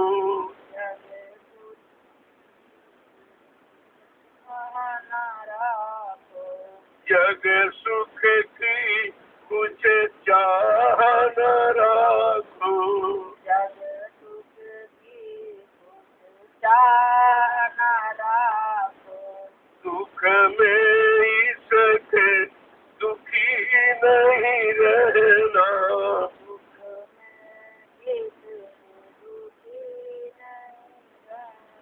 क्या ये नासमान जगत, नासमान शरीर, क्या चाहिए जो तुम्हारे साथ न जाने वाला, न तुम्हारा कोई काम करने वाला है, अरे ये तो जड़ शरीर जब तक सामान का प्रयोग करेगा, जब तक चेतन जीवात्मा नहीं। चेतन जीवात्मा के निकल जाने के बाद शरीर की सारी चेतना समाप्त हो जाती है, फिर आपका शरीर मुर्दा हो गया, ये मिट्टी हो गई, ये तो है। क्या मुर्दा हो? आँख भी वही है, कान भी वही है, हाथ पैर सब कुछ है, फिर आप मुर्दा कैसे के?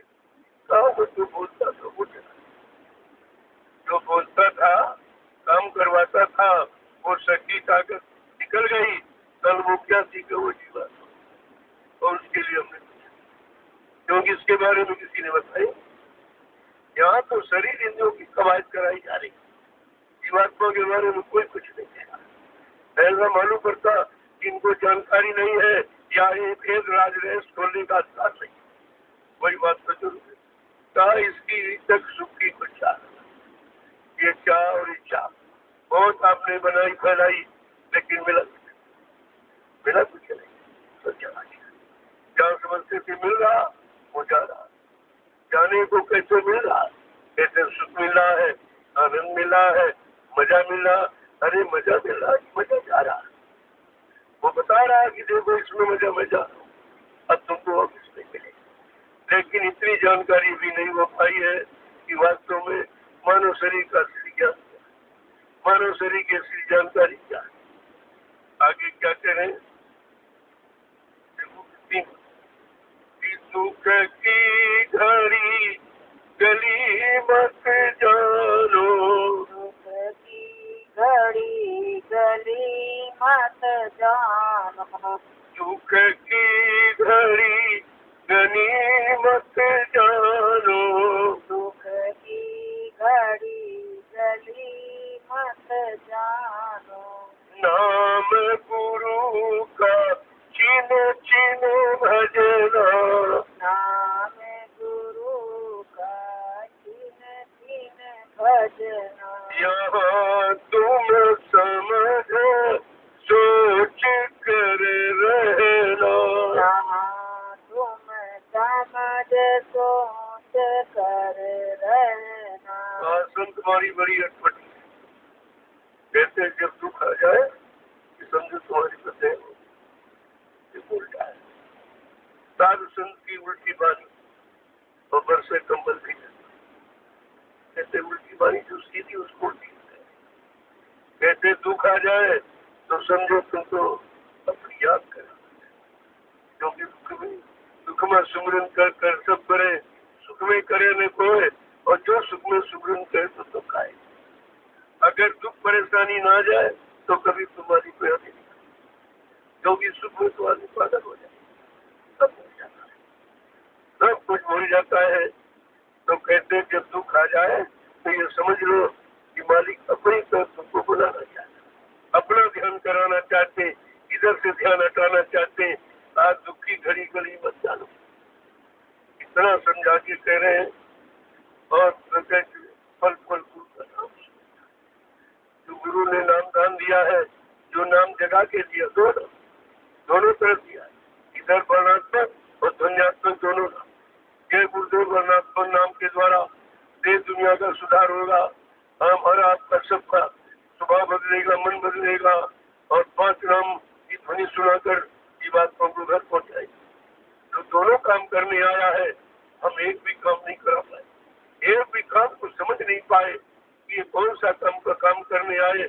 यहाँ तो एक इधर का भी काम कोई नहीं करता, इधर आपको कोई सुख शांति परवाह नहीं आएगी, चली जाएगी, यही सब दोनों चटमट क्या है, न सुख देगा रहने देगा, न दुख देगा, सुख भी देगा दुख देगा।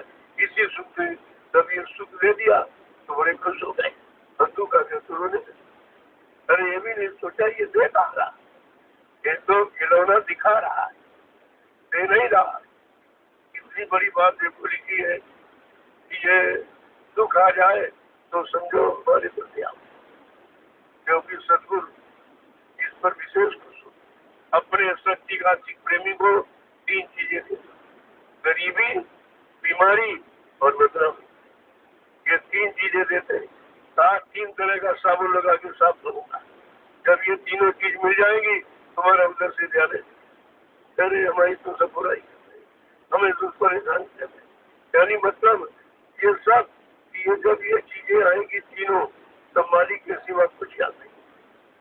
जो इधर कोई काम, इधर तुम्हारी कोई मदद कर नहीं, भाई दुख कहीं भी आ जाए कोई मदद, दर्द होने लगे कोई बटवारा नहीं। आगे क्या कह रहे हैं कि सुख में गाफिल सदा रहत नर, गाफिल रहत सदा नर, सुख में गाफिल रहत सदा नर, गाफिल रहत सदा नर, मन तरंग में दम दम बहना, मन तरंग दम दम बहना। कहते सुख आ गया तो एक दूसरा काबिल हो जाता कि भूल ही जाता कि ये सुख पहले सुख है नहीं, ये दुख है। दुख दुख का कारण है, क्योंकि सुख आएगा तो दुख जरूर है। जब दोनों जोड़े हैं सुख और दुख, और दोनों तुमको दिया जाएगा, न सुख में रहने दिया जाएगा न दुख में रहने दिया जाएगा। यानी ये सब मिलोनी रचना है। आगे क्या कह रहे हैं, एक एक बात को कैसे समझा, पिताते चेत करो सतसंगत, करो सत्संगत, ताते चेत करो सतसंगत, करो सत्संगत, दुख सुख नदिया पार उतरना, दुख सुख नदिया पार उतरना, यहाँ तुम समझ सोच कर रहना, यहाँ तुम सोच समझ कर रहना। मेरे चेत करके जाग करके सत्संग सुनो, और सुख और दुख की नदियां दोनों से।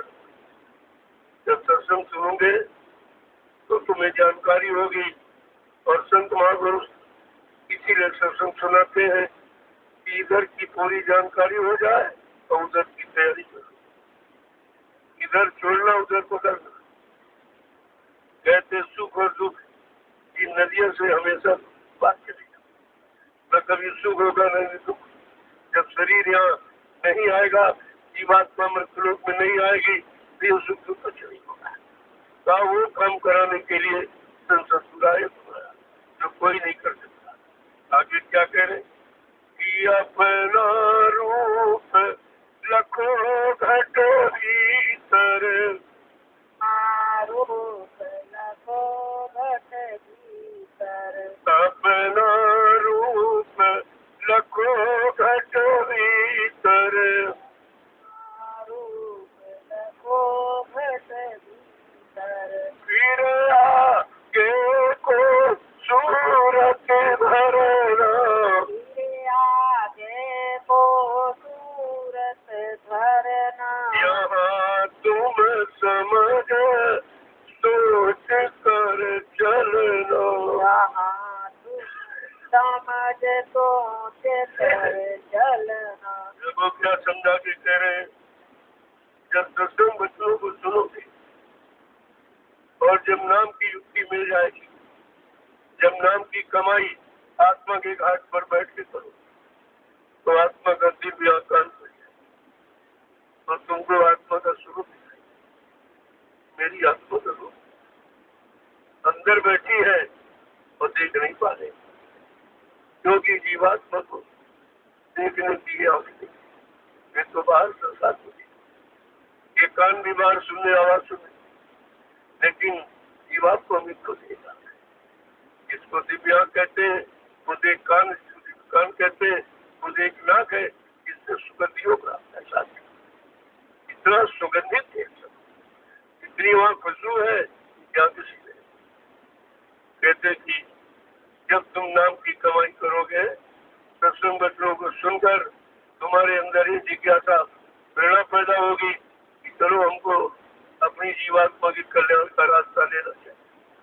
जैसे रास्ता मिल गया और चलने लगे तो तुमको अपनी जीवात्मा का स्वरूप दिखाई। ये कैसे? जबकि जो अंश इसका वो इतनी सुंदर है तो वो कितना सुंदर होगा, ये जिज्ञासा पैदा हो जाए। इतना प्रकाश जब इसमें है तो उसमें तो घट प्रकाश है। इतनी सुगंधी यहाँ है वहाँ तो सुगंधी का भंडार होगा। ये सब जब दिव्य यहाँ कान नाक खुलता है तब ये सब एहसास करते। आगे क्या कह रहे हैं समझा? सतगुरु पूरे कह समझाई, सतगुरु पूरे कहे समझाई, सतगुरु पूरे कहे समझाई, सतगुरु पूरे कहे समझाई। सतगुरु से जाकर मिलना, सतगुरु से जाकर मिलना, जहाँ तुम समझ सोच कर चलना। तुम समझ सोच कर। तो इसलिए दाता सतगुरुदयाल समझा बुझा के कह रहे कि उधर जब चलेगी तब शब्द गुरु से ये जिस्म शरीर वाला छूट जाता है, उधर शब्द वाला। अगर जिस्म वाला न हो तो शब्द को तुम कैसे पाओ?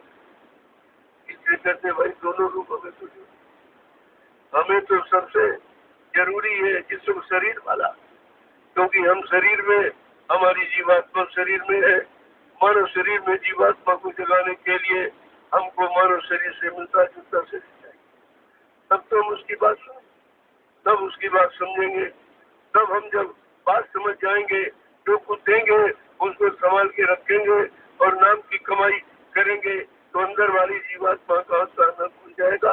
तो फिर उधर सतगुरु में जाए वो तो पकड़ करके उतर, फिर वो छोड़ेंगे नहीं, दिखाएंगे सब, तब दिखा के चले जाएंगे।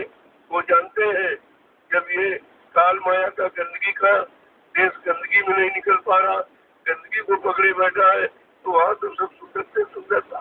वो जैसे ऊपर पहुंचा कहेगा नहीं बस यही छोड़, कैसे नहीं, ये छोड़ने के लिए नहीं पकड़ा है, तुम्हें घर पहुंचा के छोड़ूंगा। ये सब देख लो, कितने मंडल है, कितने मुकाम है, कितनी सुनने है, सब दिखाता दिखाती, और अंत में उसको अपने घर आना भी धाम हो जाते हैं। फिर कहेंगे बस यहाँ तू रहे, तेरा घर है, अब तेरा आना जाना खत्म। देखो कितना बड़ा काम करने के लिए आए, लेकिन हम अपने शुभ चिंतक रहबर रहनुमा अपने हमदर्दी को बिल्कुल ही नहीं सोचते। कोई पहचान नहीं, कोई ज्ञान नहीं, कोई जानकारी नहीं, कोई अनुमान नहीं, कुछ नहीं। इतना भारी नुकसान हमने आपने अपना किया है। ऐसे सम्राट दाता दयालु जो भूमंडल पर पहली बार, कभी ऐसा मालिक नहीं है इस तरह की हमदर्दी करने वाला, लेकिन हमने आपने उसको पहचानी ना, भूल भरम में चली, किसी के समझ में नहीं आता। समझ में अगर आ गया होता तो ये दोबारा आपको कहने की क्या जरूरत। जय गुरुदेव, जय गुरुदेव, जय गुरुदेव, जय गुरुदेव नाम किसका, जय गुरुदेव नाम किसका, जय गुरुदेव नाम किसका, प्रभु का प्यारा नाम। सब लोग खड़े हो जाएगा। देखो कितनी देर लगाते, बस इतनी देर है तुम्हारी। वही महापुरुष की कोई देर नहीं, देर तो हमारे आप में कि हम भी संभल के खड़े नहीं हो पाए। जब खड़े नहीं हो पाए तो चलोगे कैसे, और जब तक चलोगे नहीं तब तक पहुंचोगे कैसे। भाई कहीं पहुंचना है, जाना है तो चलने की थोड़ी सी स्फूर्ति लाओ। 3 स्थितियां हैं शरीर, खड़ा होना, बैठना और झुकना। रोज ही आपको पता खड़े हमेशा हो, अच्छे से जितना सतगुरु दयाल के बच्चों के प्रसारण के लिए खड़े हो जाओ तो तुम्हारा इधर बन जाएगा, और बैठो तब साधना की तो जीवात्मा का काम हो जाए। और झुको जब कुछ चीज को दिखाई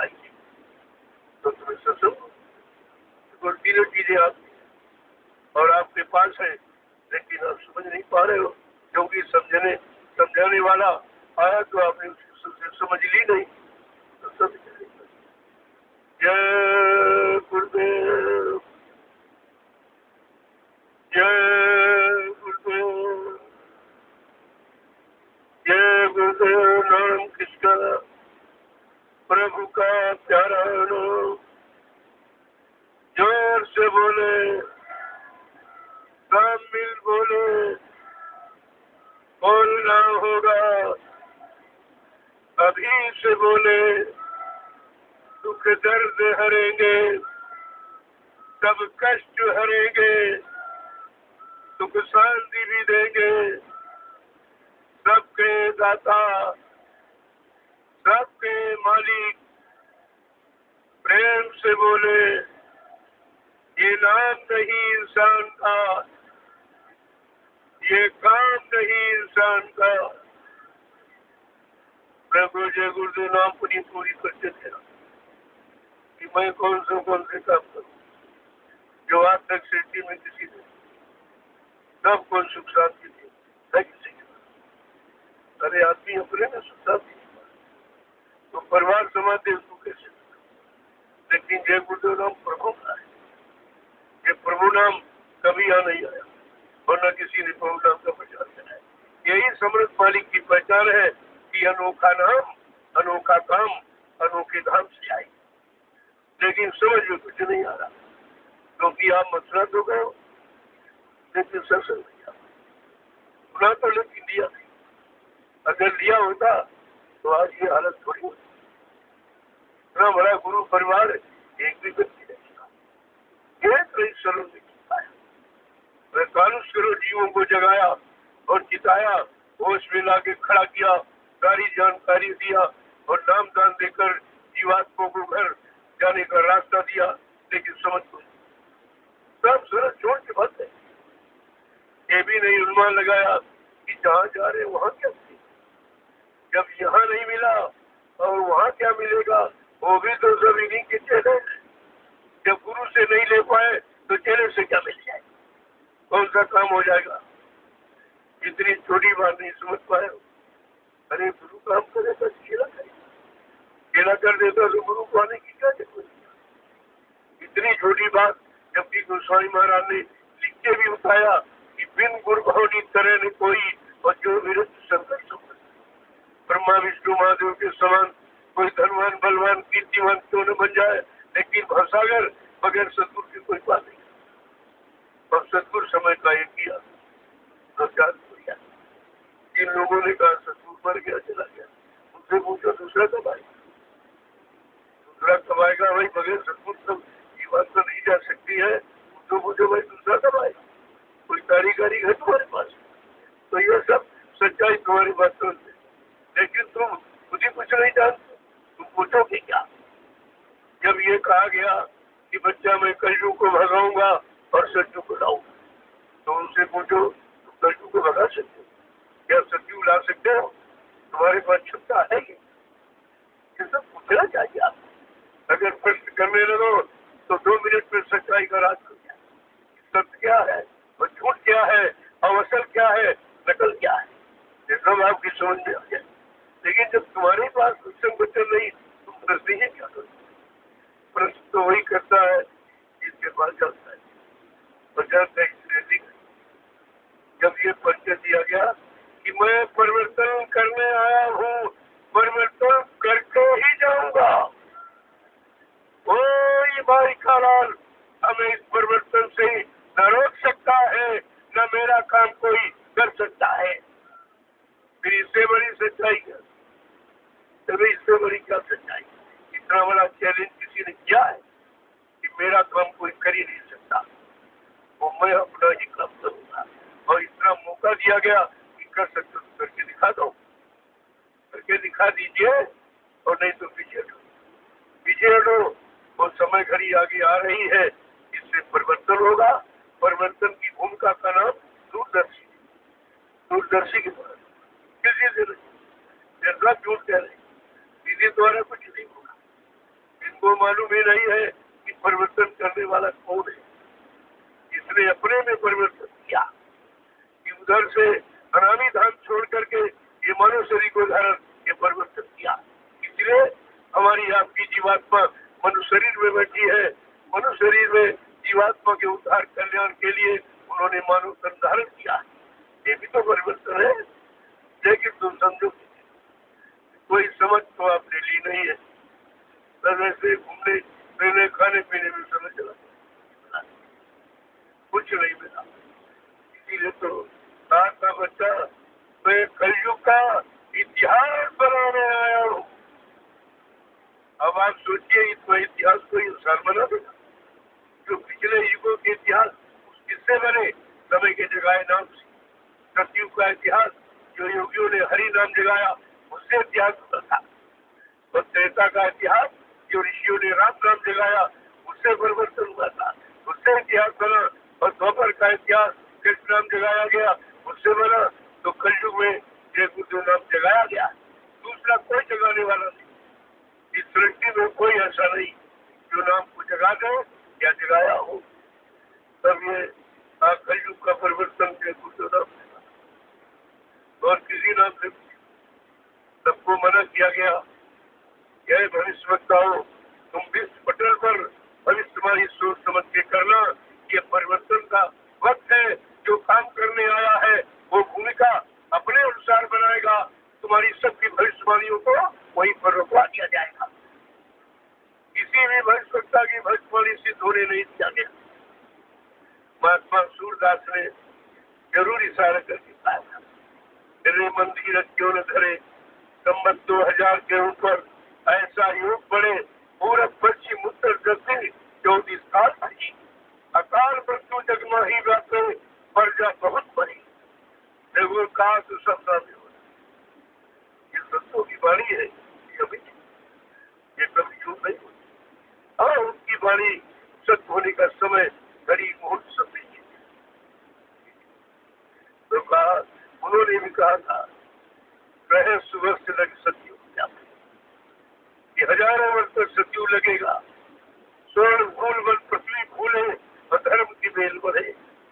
लेकिन ये कहा कि काल जाल से क्रूरदार हरि की ये लीला डालो नहीं करी। ये हरि की लीला होगा लेकिन इस लीला से बचाने वाला कौन है?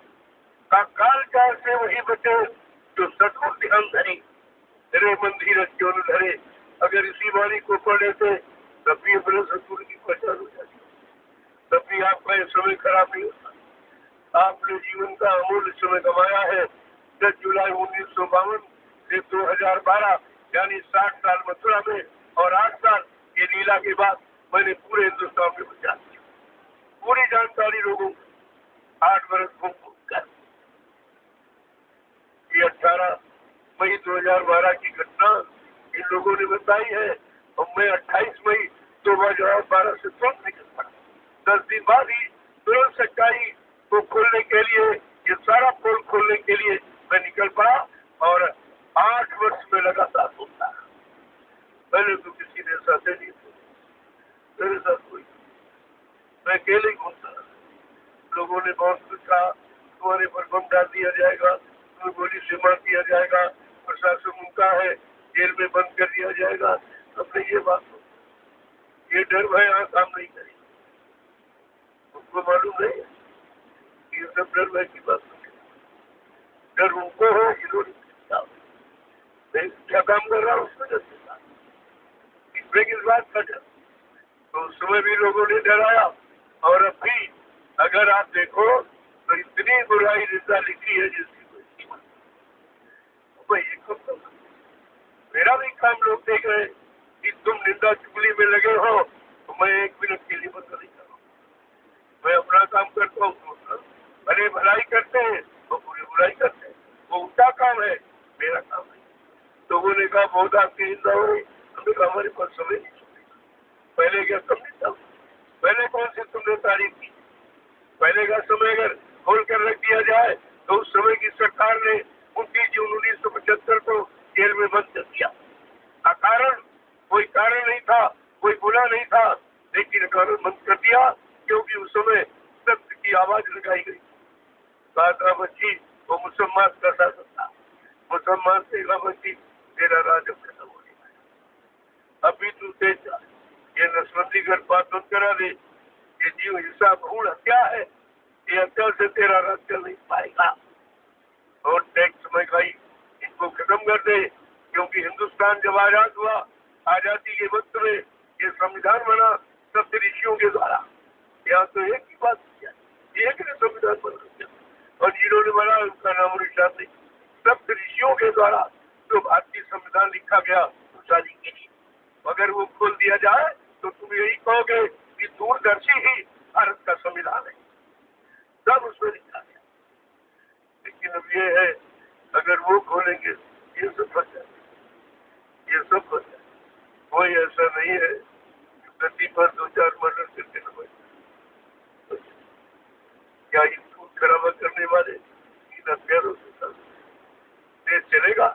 देश को सुख शांति मिलेगी, न्याय सुरक्षा रोजी रोटी मिल पाएगी। इस पर विचार करना चाहिए। तो सभी लोगों ने जेल में बंद कर दिया, और ऐसे नहीं मेरी हथकड़ियां जो चोर डकैत कतरे को सजा मिलती वो महापुरुष को दी गई।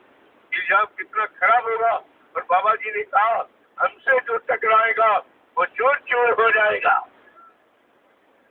सोच किया, और वो पूरा परिवार गोली का शिकार। इसने ये किया, पूरा परिवार गोली का शिकार। सब अकाल मौत में प्रेत योनि में आज भी पड़े रो रहे, कोई सुनने वाला नहीं। ये है सजा। संत महापुरुषों जो टकराएगा ये सजा पानी का। ये सब कुछ ये राजनीति लोगों ने सजा की, मार डालने की पूरी साजिश। जब मतलब इससे काम नहीं बना तो एक कटघरे में बंद कर दिया 6 महीने के लिए। जब इनको खाना पानी नहीं मिलेगा, हवा प्रकाश कोई बाबा मर जाएगी। पूरा प्रयास और कटघरा यानी उत्तर प्रदेश की जिला जेल हेलीकॉप्टर के द्वारा कभी जिले की जेल में, कभी उस जिले की जेल में। जब 6 महीने इनके पूरे हो गए, इन्होंने सोचा अब तो बाबा जी मर गए। तब जब कटघरा दिल्ली की तिहाड़ जेल में खोला गया, एक भव्य प्रसाद बाबा जी साधनालीन कपड़े प्रेस, ये देखकर कर्मचारी अधिकारी जेल वाले घबरा गए और सूचना भेजी मुसलमान प्रधानमंत्री के पास, बाबा जी मरे नहीं बल्कि ऐसा चमत्कार हुआ। वो भी मुसलमान घबरा गई, अपने गुरु देवराम बाबा के पास गई। कहने लगी महाराज ये बताओ जय गुरुदेव के पास क्या है? बच्ची उनको छेड़ना मत, वो युग पुरुष है, युग सृष्टा है, युग दृष्टा। अगर वो पलक बंद कर ले तो प्रलय हो जाएगी। महाराज हमने तो बेगुनाह निर्दोष बेड़ी हथकड़ी पर आई, मार डालने के लिए 6 महीने कटघरे में बंद किया। अरे जा बच्ची वो दयालु है, माफ कर दी। वो दया करने ही आई।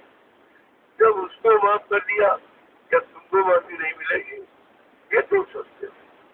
उसको माफ कर दिया और माफी नहीं आशीर्वाद दे दिया, वो दोबारा। लेकिन दोरा बाबा ने कहा जा उनसे क्षमाया जाता है। तो 1989 में वो मुसलमान प्रधानमंत्री मथुराश्रम माफी मांगने आई। 80 मिनट तक जब वो उपस्थित रखते रोटी गई कि मैं माफ कर दीजिए, हम आपको पहचान नहीं पाए, आप तो दयालु है, आप दया करने आए हैं, उस पर भी दया कर दी। देखिए कितनी बड़ी दया। ये गुनाह को जिंदा चुगली को कभी अपने ऊपर नहीं देते। वो समझते हैं अज्ञानी जीव है, ये बेचारे जानते नहीं है, इसलिए कह रहे हैं जब जान जाएंगे तो ये भी ठीक हो जाएंगे। इसलिए उस पर ध्यान क्या नहीं करना।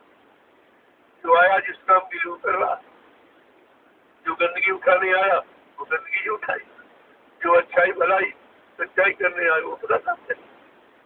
जय गुरुदेव, जय गुरुदेव, जय गुरुदेव नाम किसका, जय गुरुदेव नाम किसका, प्रभु का प्यारा नाम। सब लोग सेवा करो, ये सेवा ही आपका था। भजन को नहीं करो, कोई साधना त्याग नहीं, ये तो सर्व तो कितना बड़ा काम हो। जो सेवा आप कर रहे हैं उसमें तुम्हारा कोई स्वाद। आप इसलिए थोड़ी करो कि हम यहाँ रहने कि हम इसको रहने। केवल आदर्श हुक्म का पालन, और ये सेवा जो कर रहे हो इसके चीज जो बन के तैयार हो, लाखों लोग इसका लाभ, लाखों लोग इसका लाभ उठाएंगे। जो लोग यहाँ आएंगे, बैठ के सुमरन ध्यान भजन करेंगे, सेवा करेंगे, सत्संग करेंगे, वो लाभ तुम्हारे खाते में, क्योंकि तुमने इसकी नींव डाली। अगर नींव न होती इमारत कैसे बनेगी? ये तुम्हारी सेवा क्यों नहीं होती? तो कुछ न कुछ थोड़ी बहुत हो, ताकि कुछ कर्म कम हो जाए, कुछ गंदगी हट जाए, छट जाए, तो बात आप समझते नहीं कि और तुम इतना भजन तो नहीं कर पाओ कि भजन से तुम्हारे कर्मों की मौत हो जाए, या पाप कर्मों कि तुम्हारे खत्म हो जाए। इतना तामस दे भजन नहीं हो, तामसी हार, तामसी विचार, तामसी क्रियाकलाप दिया जाए, कलयुग का जीव भजन कैसे करेगा? किले का कामी, क्रोधी, लालची, आलसी, इनसे भक्ति न हो, और भक्ति करे कोई सूरमा जिन जात पर बहुत कठिन है, वो भी गुरभक्ति सबसे और सबसे सरल। अगर समझ में आ जाए तो चुपचाप लग जाओ, तन मन बुद्धि को मत दौड़ाओ, किसी तरफ मत देखो, अपना निशाना बनाओ सेवा का, तो बहुत सरल है, बहुत सरल। इससे सरल को भाई तपस्या आपसे कराई नहीं जा रही, जंगल आपको भेजा नहीं जा रहा, परिवार आपको छुड़ाया नहीं जा रहा, बाल बच्चों से अलग किया नहीं जा रहा, खेती दुकान दफ्तर बिजली व्यापार मजदूरी और उससे आपको रोका नहीं जा रहा, फिर आपको करने में सुविधा है। क्या घर में तो ही साधु बना सकता है? सब भाग गए जंगल में चले गए, कुछ भी, अरे उसमें कुछ नहीं है, करने में है, लगने में नहीं। वो तो भाग गए तो कायर कह गए, जो कर्म कर जाता परिवार का बना रहा, दूसरी बात नहीं जन्म देता। यहाँ तो सारे कर्म कर्जों की अदायगी कराई जाए, धीरे से अपने कर्मों की अदायगी कर लो, इस शरीर को मांझ दो, ये सेवा से मजेगा साफ हो जाए, तो तुम्हारे कर्म जम जाए। और इसे सरल कौन सा उपाय? जय गुरुदेव। आप सेवा में चलिए, मैं भी आऊँगा, मैं कल दूसरी जगह गया था, इसके नहीं, लेकिन शाम को मैं तुरंत बैठा, आपका दर्शन किया, आपने दिन भर सेवा, सेवक का दर्शन बड़े भाग से, और सेवक की सर्वोपरि, सेवक वही जो करे सेवकाई, हरि करनी सो करे, सबसे सेवक धर्म कठोरा, और सिर भर चले धर्म असमोरा, काय सबसे कुछ, और आपको मिल गया। ज्यादा लोग आ जाएंगे सेवा को नहीं, ज्यादा लोग आ जाए तो भीड़ में जाएगी सेवा को। सभी सूचना है कि यदि मतलब संपूर्ण धर्म का मुख्य द्वार उसके मतलब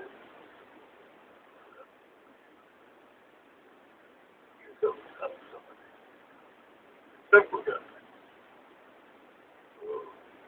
और ये गेट, ये मुख्य द्वार नेपाल देश से दूसरा देश, तो लोगों तो खराब लगा, लोगों हमारे हमके ये सेवा करो, ये सेवा उनकी बस की नहीं, वो केवल पैसा लगा कि गेट खड़ा करेंगे, इसकी नींव तुम बनाओ, अगर तुम नींव बनाओगे तभी तो खड़ा होगा, और नींव की महिमा की गेट की महिमा, अगर नींव न होती तो बैठ जाए। तो इसलिए आपको सेवा का मौका मिल गया, अगर वो पूरी संगत यहाँ आ जाती तो सेवा भी आपके यहाँ से, तो बात को समझ जाए। जय गुरुदेव। अब आप सेवा करिए, जो लोग किसी विशेष इमरजेंसी में हो, जाना चाहते, मैं अंदर उसे भेजूंगा, नहीं तो शाम को सबसे देता, और तो मिलने का ही निश्चित वहाँ संदेश भी होता है, और आपसे मुलाकात, आपका दर्शन भी कर लेता हूँ, जो कोई परेशानी है इधर उधर वो भी आपको बता देता, वो काम तो शाम को।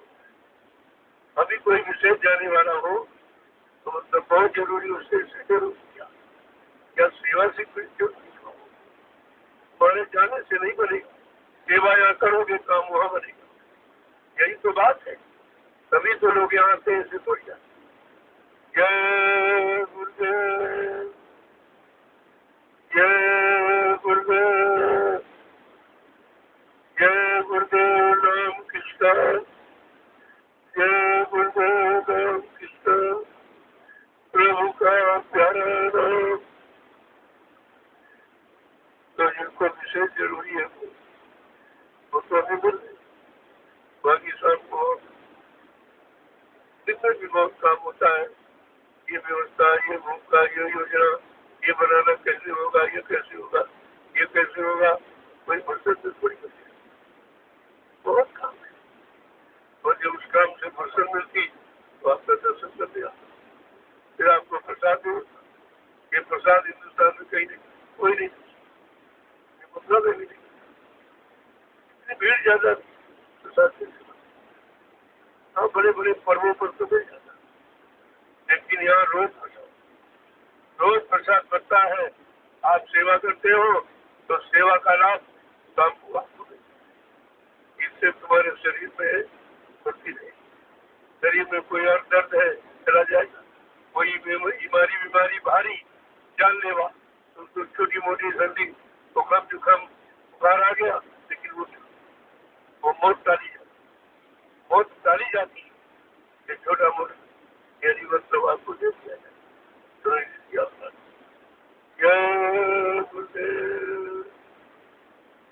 लगभग तमाम सेवाएं ये फार्मा तो आपने हमको, मैं तो कोई सेवा लेता कभी नहीं, किसी से कभी कोई सेवा तो मैंने नहीं, लेकिन जो श्रद्धा भाव में आप देते हो, 1 रुपया 2 रुपया 10 और 20 25 50, उसी को मैंने इकट्ठा रखा। तो मेरे पास कोई मैं कोई फल फूल मेवा तो खाता, कोई मीठा मीठा मैं खाता नहीं, कोई खेत की तरह मैं नहीं खाता हूँ। 1 रोटी दोपहर में 2 रोटी का केवल खाती, फिर मैं आपको पैसे नहीं, लेकिन जब आप देते हो श्रद्धा पर, मैंने उस पैसे को बहुत ही किया और उसी पैसे दिए थे बिना, और जो अब दे रहे हो सर्व निर्वाण कर सब तुम्हारे सामने लगा, क्योंकि मेरे तो कोई है नहीं, कोई बीवी बच्चा तो है नहीं जिसके लिए मैं सब यानी संगठन यानी जोड़ूंगा रखूंगा, झूठ बोलूंगा आपको कोई बैंक बैलेंस मेरा एकदम हिंदुस्तान में खुली किताब जो है आपका है, आपके सुविधा के लिए लगा के। अभी ये न होता तो आप सभी बहुत महंगी थी, लॉकडाउन लग गया था तो लोगों को तो पता था नहीं, लेकिन हमको तो जानता नहीं थी, हमने पहले ही सब सब्जी आया तैयार था। लॉकडाउन में 2-250 प्रेमी यहाँ परमानेंट रहता है, इनको बाहर नहीं जाना, क्योंकि आपके पास की संबंध थी, तो इतनी सब्जी यहाँ की इनको ये सब्जी बंटवाई गई, लोगों को बांटी, तमाम लोगों को भोजन, मरीज आ गए उधर से, अधिकारियों ने खबर भेजी, अरे भाई बहुत मरीज आ गया, भोजन कहाँ से मिलेगा। उनको मालूम था कि सदगुरु धाम से ये सेवा हो सकती, उन्होंने चला के खिलाया। यहाँ तो ये हमारी जय गुरुदेव आध्यात्मिक वैचारिक प्रचार समिति तमाम तरह की निःशुल्क सेवाएं करती, और आगे इसका विस्तार देखने को मिलेगा। इतना बड़ा विस्तार है, कितनी विस्तृत कार्य है, जब सेवा निःशुल्क सेवा।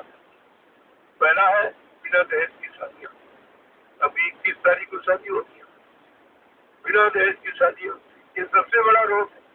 इसमें तो बेचारे सुसाइड कर दें, कन्या बड़ी हो गई, पैसा है नहीं, शादी के लिए बेचारे परेशान है तो सुसाइड कर दें, गैर खा लिया, फांसी लगा दिया। तो इस रोग से तुमको बचाने के लिए ये जय गुरुदेव आध्यात्मिक वैचारिक प्रचार समिति निःशुल्क सेवा करती है, बिना दहेज के साथ। मुंडन संस्कार, नामकरण संस्कार, यज्ञोपवीत संस्कार, ये सब निःशुल्क करती है, और लोगों को मुफ्त भोजन, यानी भोजन का कोई पैसा नहीं, बिजली पानी का कोई पैसा नहीं, ये मुफ्त सेवा करती है, और रोग बीमारियों के लिए हम दवा भी देते। ये तो अभी हमको 1 साल लगी, 1 साल में इतना कम दिन, जो 15 में 60 साल में हुआ, 1 साल इतना बड़ा ये काम है। अरे इस काम को देख के लोगों को समझ लगे, और वो जो निर्माण कार्य आपका हो रहा, कई वर्ष लग जाते तो होता 2-2.5 महीने में सब हमारे राजमिस्त्री बहुत अच्छा परिश्रम, सुबह 5 बजे लग जाते थे, रात में 12 बजे। क्या सब इतनी लगन के साथ अपना काम समझ करके अपना परमार्थ बनाने के लिए इतना बड़ा उन्होंने समय दिया और अभी दे रहे बराबर लगे पड़े। इनको कहते ऐसे जीवों को भजन नहीं। इतनी बड़ी व्यवस्था बना के खड़ी कर देंगे कि इसमें जब तक ये ईट रहेगी लाखों लोग आएंगे जाएंगे, बैठ के सुमरन ध्यान भजन करेंगे, सेवा करेंगे, सत्संग सुनेंगे। ये लाभ उन्हीं को मिलेगा जिन्होंने बना दिया। इतना बड़ा लाभ है परमार्थी सेवा। आप आए हो तो कुछ न कुछ सेवा जैसे तुम्हारे में शक्ति सामर्थ्य है। बस चले जाओ, जो भर रहा उसको ठोकरी उठवा दो। एक भरने वाला भर रहा, उतरने वाला खोल रहा, उठाने वाले उठवा रहे, ले जाने वाला ले, 4 लोगों को सेवा मिली। एक काम से 4 ऐसे ऐसे सब जो जिस लायक हो वो। लेकिन करो, क्या मत बैठे रहो, क्या बैठे रहोगे तो दोष लगेगा। जो आप घर से आए हो किराया भाड़ा खर्च करके, परिवार बच्चे छोड़ करके, खेती दुकान व्यापार बंद करके आए हो तो कुछ न कुछ करो। ऐसे खाली लौट जाओ तो मतलब जाओ। ये सेवा कहीं नहीं। तुमने सारा जीवन परिवार की सेवा में गंवा दिया, क्या नहीं इनाम दिया? तुम्हारे बच्चों ने इनाम दिया। यहाँ तो ऐसे ऐसे लोग आए जिन्होंने सब कुछ बनाया और बनाने के बाद बच्चों ने कहा तुम्हारे लिए रोटी नहीं। बताइए, ये करने के बाद कहीं कुछ ये समझ में आ गया। यहाँ कोई न जो जिनको तुम्हारे से मतलब निकल रहा, स्वार्थ बन रहा, चाहे शरीर से हो, चाहे धन दौलत से, चाहे काम से हो, वही तुमसे जुड़े हैं। और जिस दिन ये काम आप बंद कर दिए सब नफरत, सब लड़ाई झगड़ा करेंगे। तो बात को समझना चाहिए। ये परमार्थी सेवा है, इसमें समझो, इससे मन भी शांत होगा। यहाँ बैठे रहोगे निंदा चुगली करोगे, आप करोगे। इसलिए हम आपको मौका नहीं देते। ये सेवा वो सेवा तो फिर चले जाओ, वही सेवा लोग बैठ के बजे दो। ये तो सेवा कर सकते तो बहुत सारा, लेकिन ये बहुत कठिन है क्योंकि मन को कंट्रोल नियंत्रण करना बहुत कठिन है। इसलिए तो ये मन की खराबी दूर करने की तो सेवा रखी है। सेवा से मन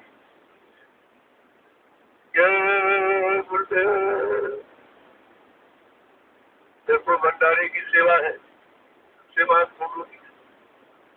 और ये गौशाला ये तो सबसे बड़ी सेवा, क्योंकि गाय की बात इसलिए मिलता है। बस हो सकता ये जीव कहीं तुम्हारे घर में बेटी बन जाए, बहू बन के आ जाए, बहन बन के आ जाए, तो मतलब यानी साइज की जब सेवा करोगे तो तुम्हारे घर में जब आए तो तुम्हारी सेवा ये आदान प्रदान है। तक गौशाला एक साल में जब लोग ताजुब करते हैं कि ये तो 20 साल से हो पाता, एक साल में कैसे हो गया? हमने कैसे दया, ये दया ने काम किया। ये सदगुरु दयाल की दया ने किसी ने काम किया। जय गुरुदेव, जय गुरुदेव। अब आप चलिए और वही आपको ना आप अपनी बनी शादी रोटा लेके जाए। बच्चन तो बच्चन ही इसीलिए कहीं कार्यक्रम में जाओ इस बात का ध्यान रखो, अपना शादी रोटा पात्र का बहुत जैसे कि धातु के पात्र में भोजन करोगे वो धातु का असर होता है। ये प्लास्टिक के बर्तन बहुत हानिकारक, स्वास्थ्य को खराब करने वाले, कैंसर जैसी बीमारी इन्हीं से होती है। जब गरम गरम आप इसमें भोजन परोस के खाओगे इसका तत्व शरीर प्लास्टिक सबसे हानिकारक है। इसलिए सबको आदेश दे दिया गया जब भी कहीं जाओ अपने झोले में सारी रोटा खिला सकते। जब दवा थोड़ा निकाला सारी तो दूसरे की बीमारी नहीं आता। इतना अच्छा सब। और एक खुरपी मैंने ये भी कहा भाई एक प्लास्टिक थैली में खुरपी डाल दो। जब दिशा मैदान जाओ तो कटा फट, जब जाओ सुबह तो फट से अपना दिशा मैदान और फट से मिट्टी निकाल। धीरे धीरे जब यहाँ से चलोगे वो कच्चा पूरा कोई प्रदूषण नहीं होगा। और एक दिन तुम्हारे इस स्वच्छता अभियान को हिंदुस्तान याद करेगा। ये आपको दिखाना है सब। गुरुभक्ति कैसी होती है ये बात पढ़ा के तो आपको करना चाहिए। और एक 4 मीटर का मोमजामा ओढ़ने का चाहिए। कहीं आओ बिठा के बैठ के सत्संग हो जाए, पानी बरसने लगा बस ओढ़ दिया। देखो कितना सरल साधन, यानी सेल्फ डिपेंड आपको बताए, स्वयं स्वावलंबी हो। तो ये एक मतलब एक नया संदेश जा रहा हिंदुस्तान। इफ्तार को मैंने यहाँ किया पिछले साल, तो 6 लाख रुपये भी इतनी बड़ी भीड़ थी। यहाँ के लोग घबरा गए, इन्होंने कहीं शौचालय नहीं बनवाए हैं, इतने लोग दोनों टाइम मैदान जाएंगे, गंदगी हो जाएगी, हो जाएगा। हमने कहा ये मेरी व्यवस्था है, तुम वो सोच भी नहीं सकते। तुम्हारे दिल दिमाग में व्यवस्था नहीं अभी है। जब ये चोरी आई चारों तरफ घूम के देखा, बदबू नहीं है, गंदगी नहीं है, बात क्या है। हमने कहा हमारी स्वच्छता अभियान बिल्कुल अलग, बिल्कुल हिंदुस्तान की नीति रीतियों से अलग है। यहाँ 1000 कुर्सी बनी रखी, जो सुबह जाता अपनी कुर्सी गड्ढा खोद लिया, अपना दिशा मैदान पैर से मिट्टी किसका। और जब तक यहाँ से जाएगा 4 दिन 5 दिन में पूरा गड्ढा, कुछ करना भी नहीं पड़ेगा। आप अपनी सेवा किसी से मत कराओ, नहीं वजह से कटौती हो जाएगी। इधर उधर गंदगी फैलाओगे तो लोग उठाएंगे, तुम्हारी उसमें कटौती हो जाएगी। कम से कम दूसरों की सेवा नहीं कर सकते तो अपनी भी न कराओ कुछ। इतना तो समझदारी रखना चाहिए। इसीलिए थाली लूटा, अपने लोटे में पानी लो और बैठ दो। अगर तुम्हारा पत्तल उठाएगा, डोला उठाएगा, गिलास उठाएगा तो सेवा नहीं कर जाएगी, बिखर जाएगी।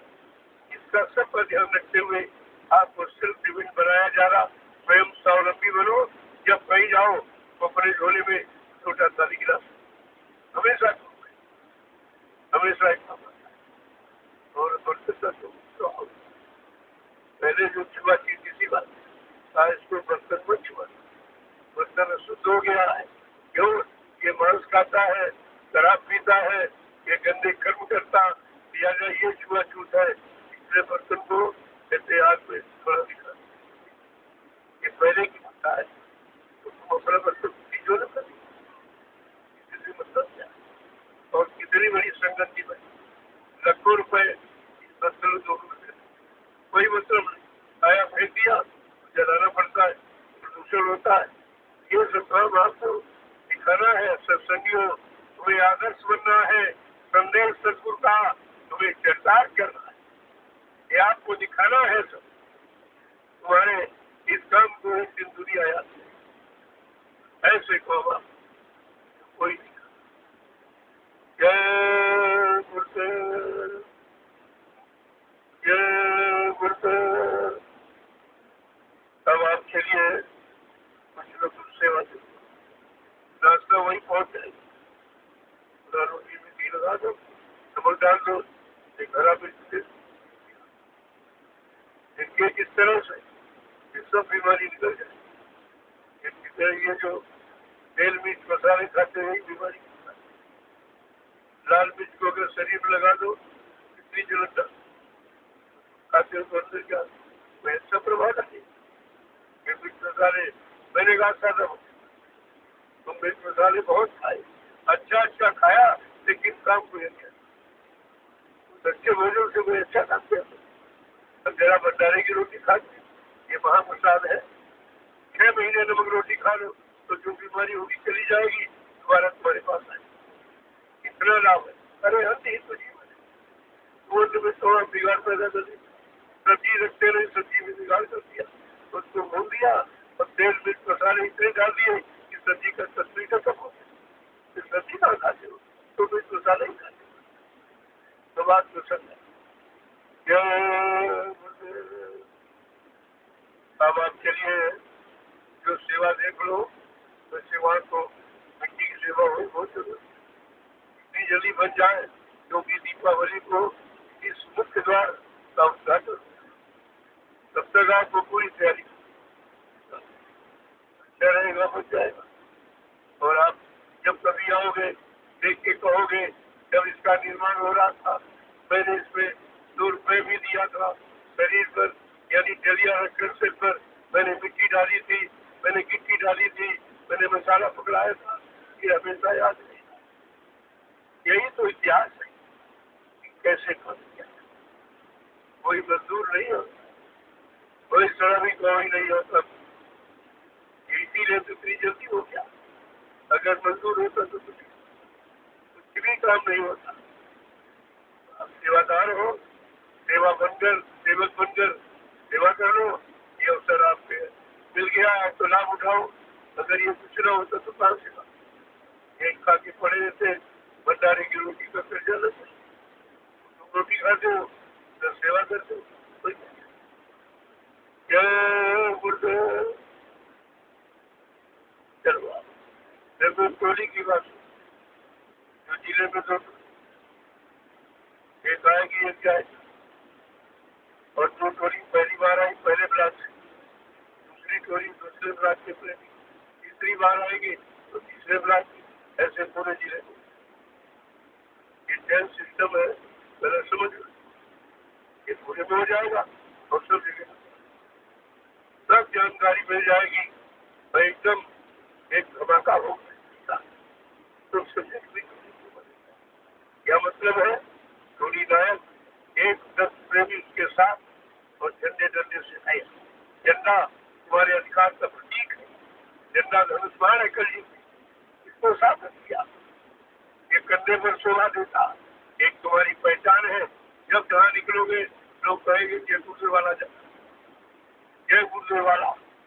तो कितनी बड़ी बात। साथ जब तुम कोई चिन्ह लेके निकलोगे तो लोग तुमको हमारा कहेंगे। कितना अपनापन है वो हमारा कहेंगे कि जय गुरुदेव वाला हो किसी का नहीं। तो तुम पहचान देंगे तेरे कोई जान जाएगा जय गुरुदेव। तुम्हें तो खुल के नाचना मीरा की तरफ खुल के नाचना है। छिपाओ क्या कहना। अरे शर्म करो। बुरे कर्मों से बुरे खान पान से अच्छे सच्चे काम में जिसने कीनी शर्म उसके बूटे कर्म क्या मिलेगा। जय गुरुदेव। धीरे धीरे सब समझ में आ जाएगा ये व्यवस्था क्यों बनाई जाए। अभी लोगों के दिल दिमाग में नहीं तो क्या आगे इसकी जरूरत। तो पहले से ट्रेनिंग दी जाएगी तभी तो सच भी सिपाही बन पाए। हम करेंगे ना ऐसे थोड़ी। समाज के लिए सेवा ये रास्ता वही पहुंचा वैसे समय मिला तो आ जाऊंगा बीच में शाम को 6:30 वो निश्चित है। संदेश भी दे दूंगा और आपका दर्शन करूंगा क्योंकि आप दिन भर सेवा करते। सेवक का दर्शन बड़े भाग से और बात देखो रोज कोई दिन ऐसा खाली नहीं है। जब प्रसाद क्यों दिया जा रहा, क्या आगे घटना होगी, क्या मुसीबत आने वाली, इससे तुम्हें बचाया जा रहा, यही तो बात को समझना चाहिए। तो प्रसाद जय गुरुदेव। जो अभी जाने वाले वहां मिल काम को जाएंगे तो वही लोग आज तो भीड़ मत सेवा को क्या जरूरी है लाइन लगा के खड़े होना। उतना टाइम सेवा में दो तो भगवान को सबसे देता हूँ। तब भी सुनता हूँ ऐसा नहीं। जय गुरुदेव।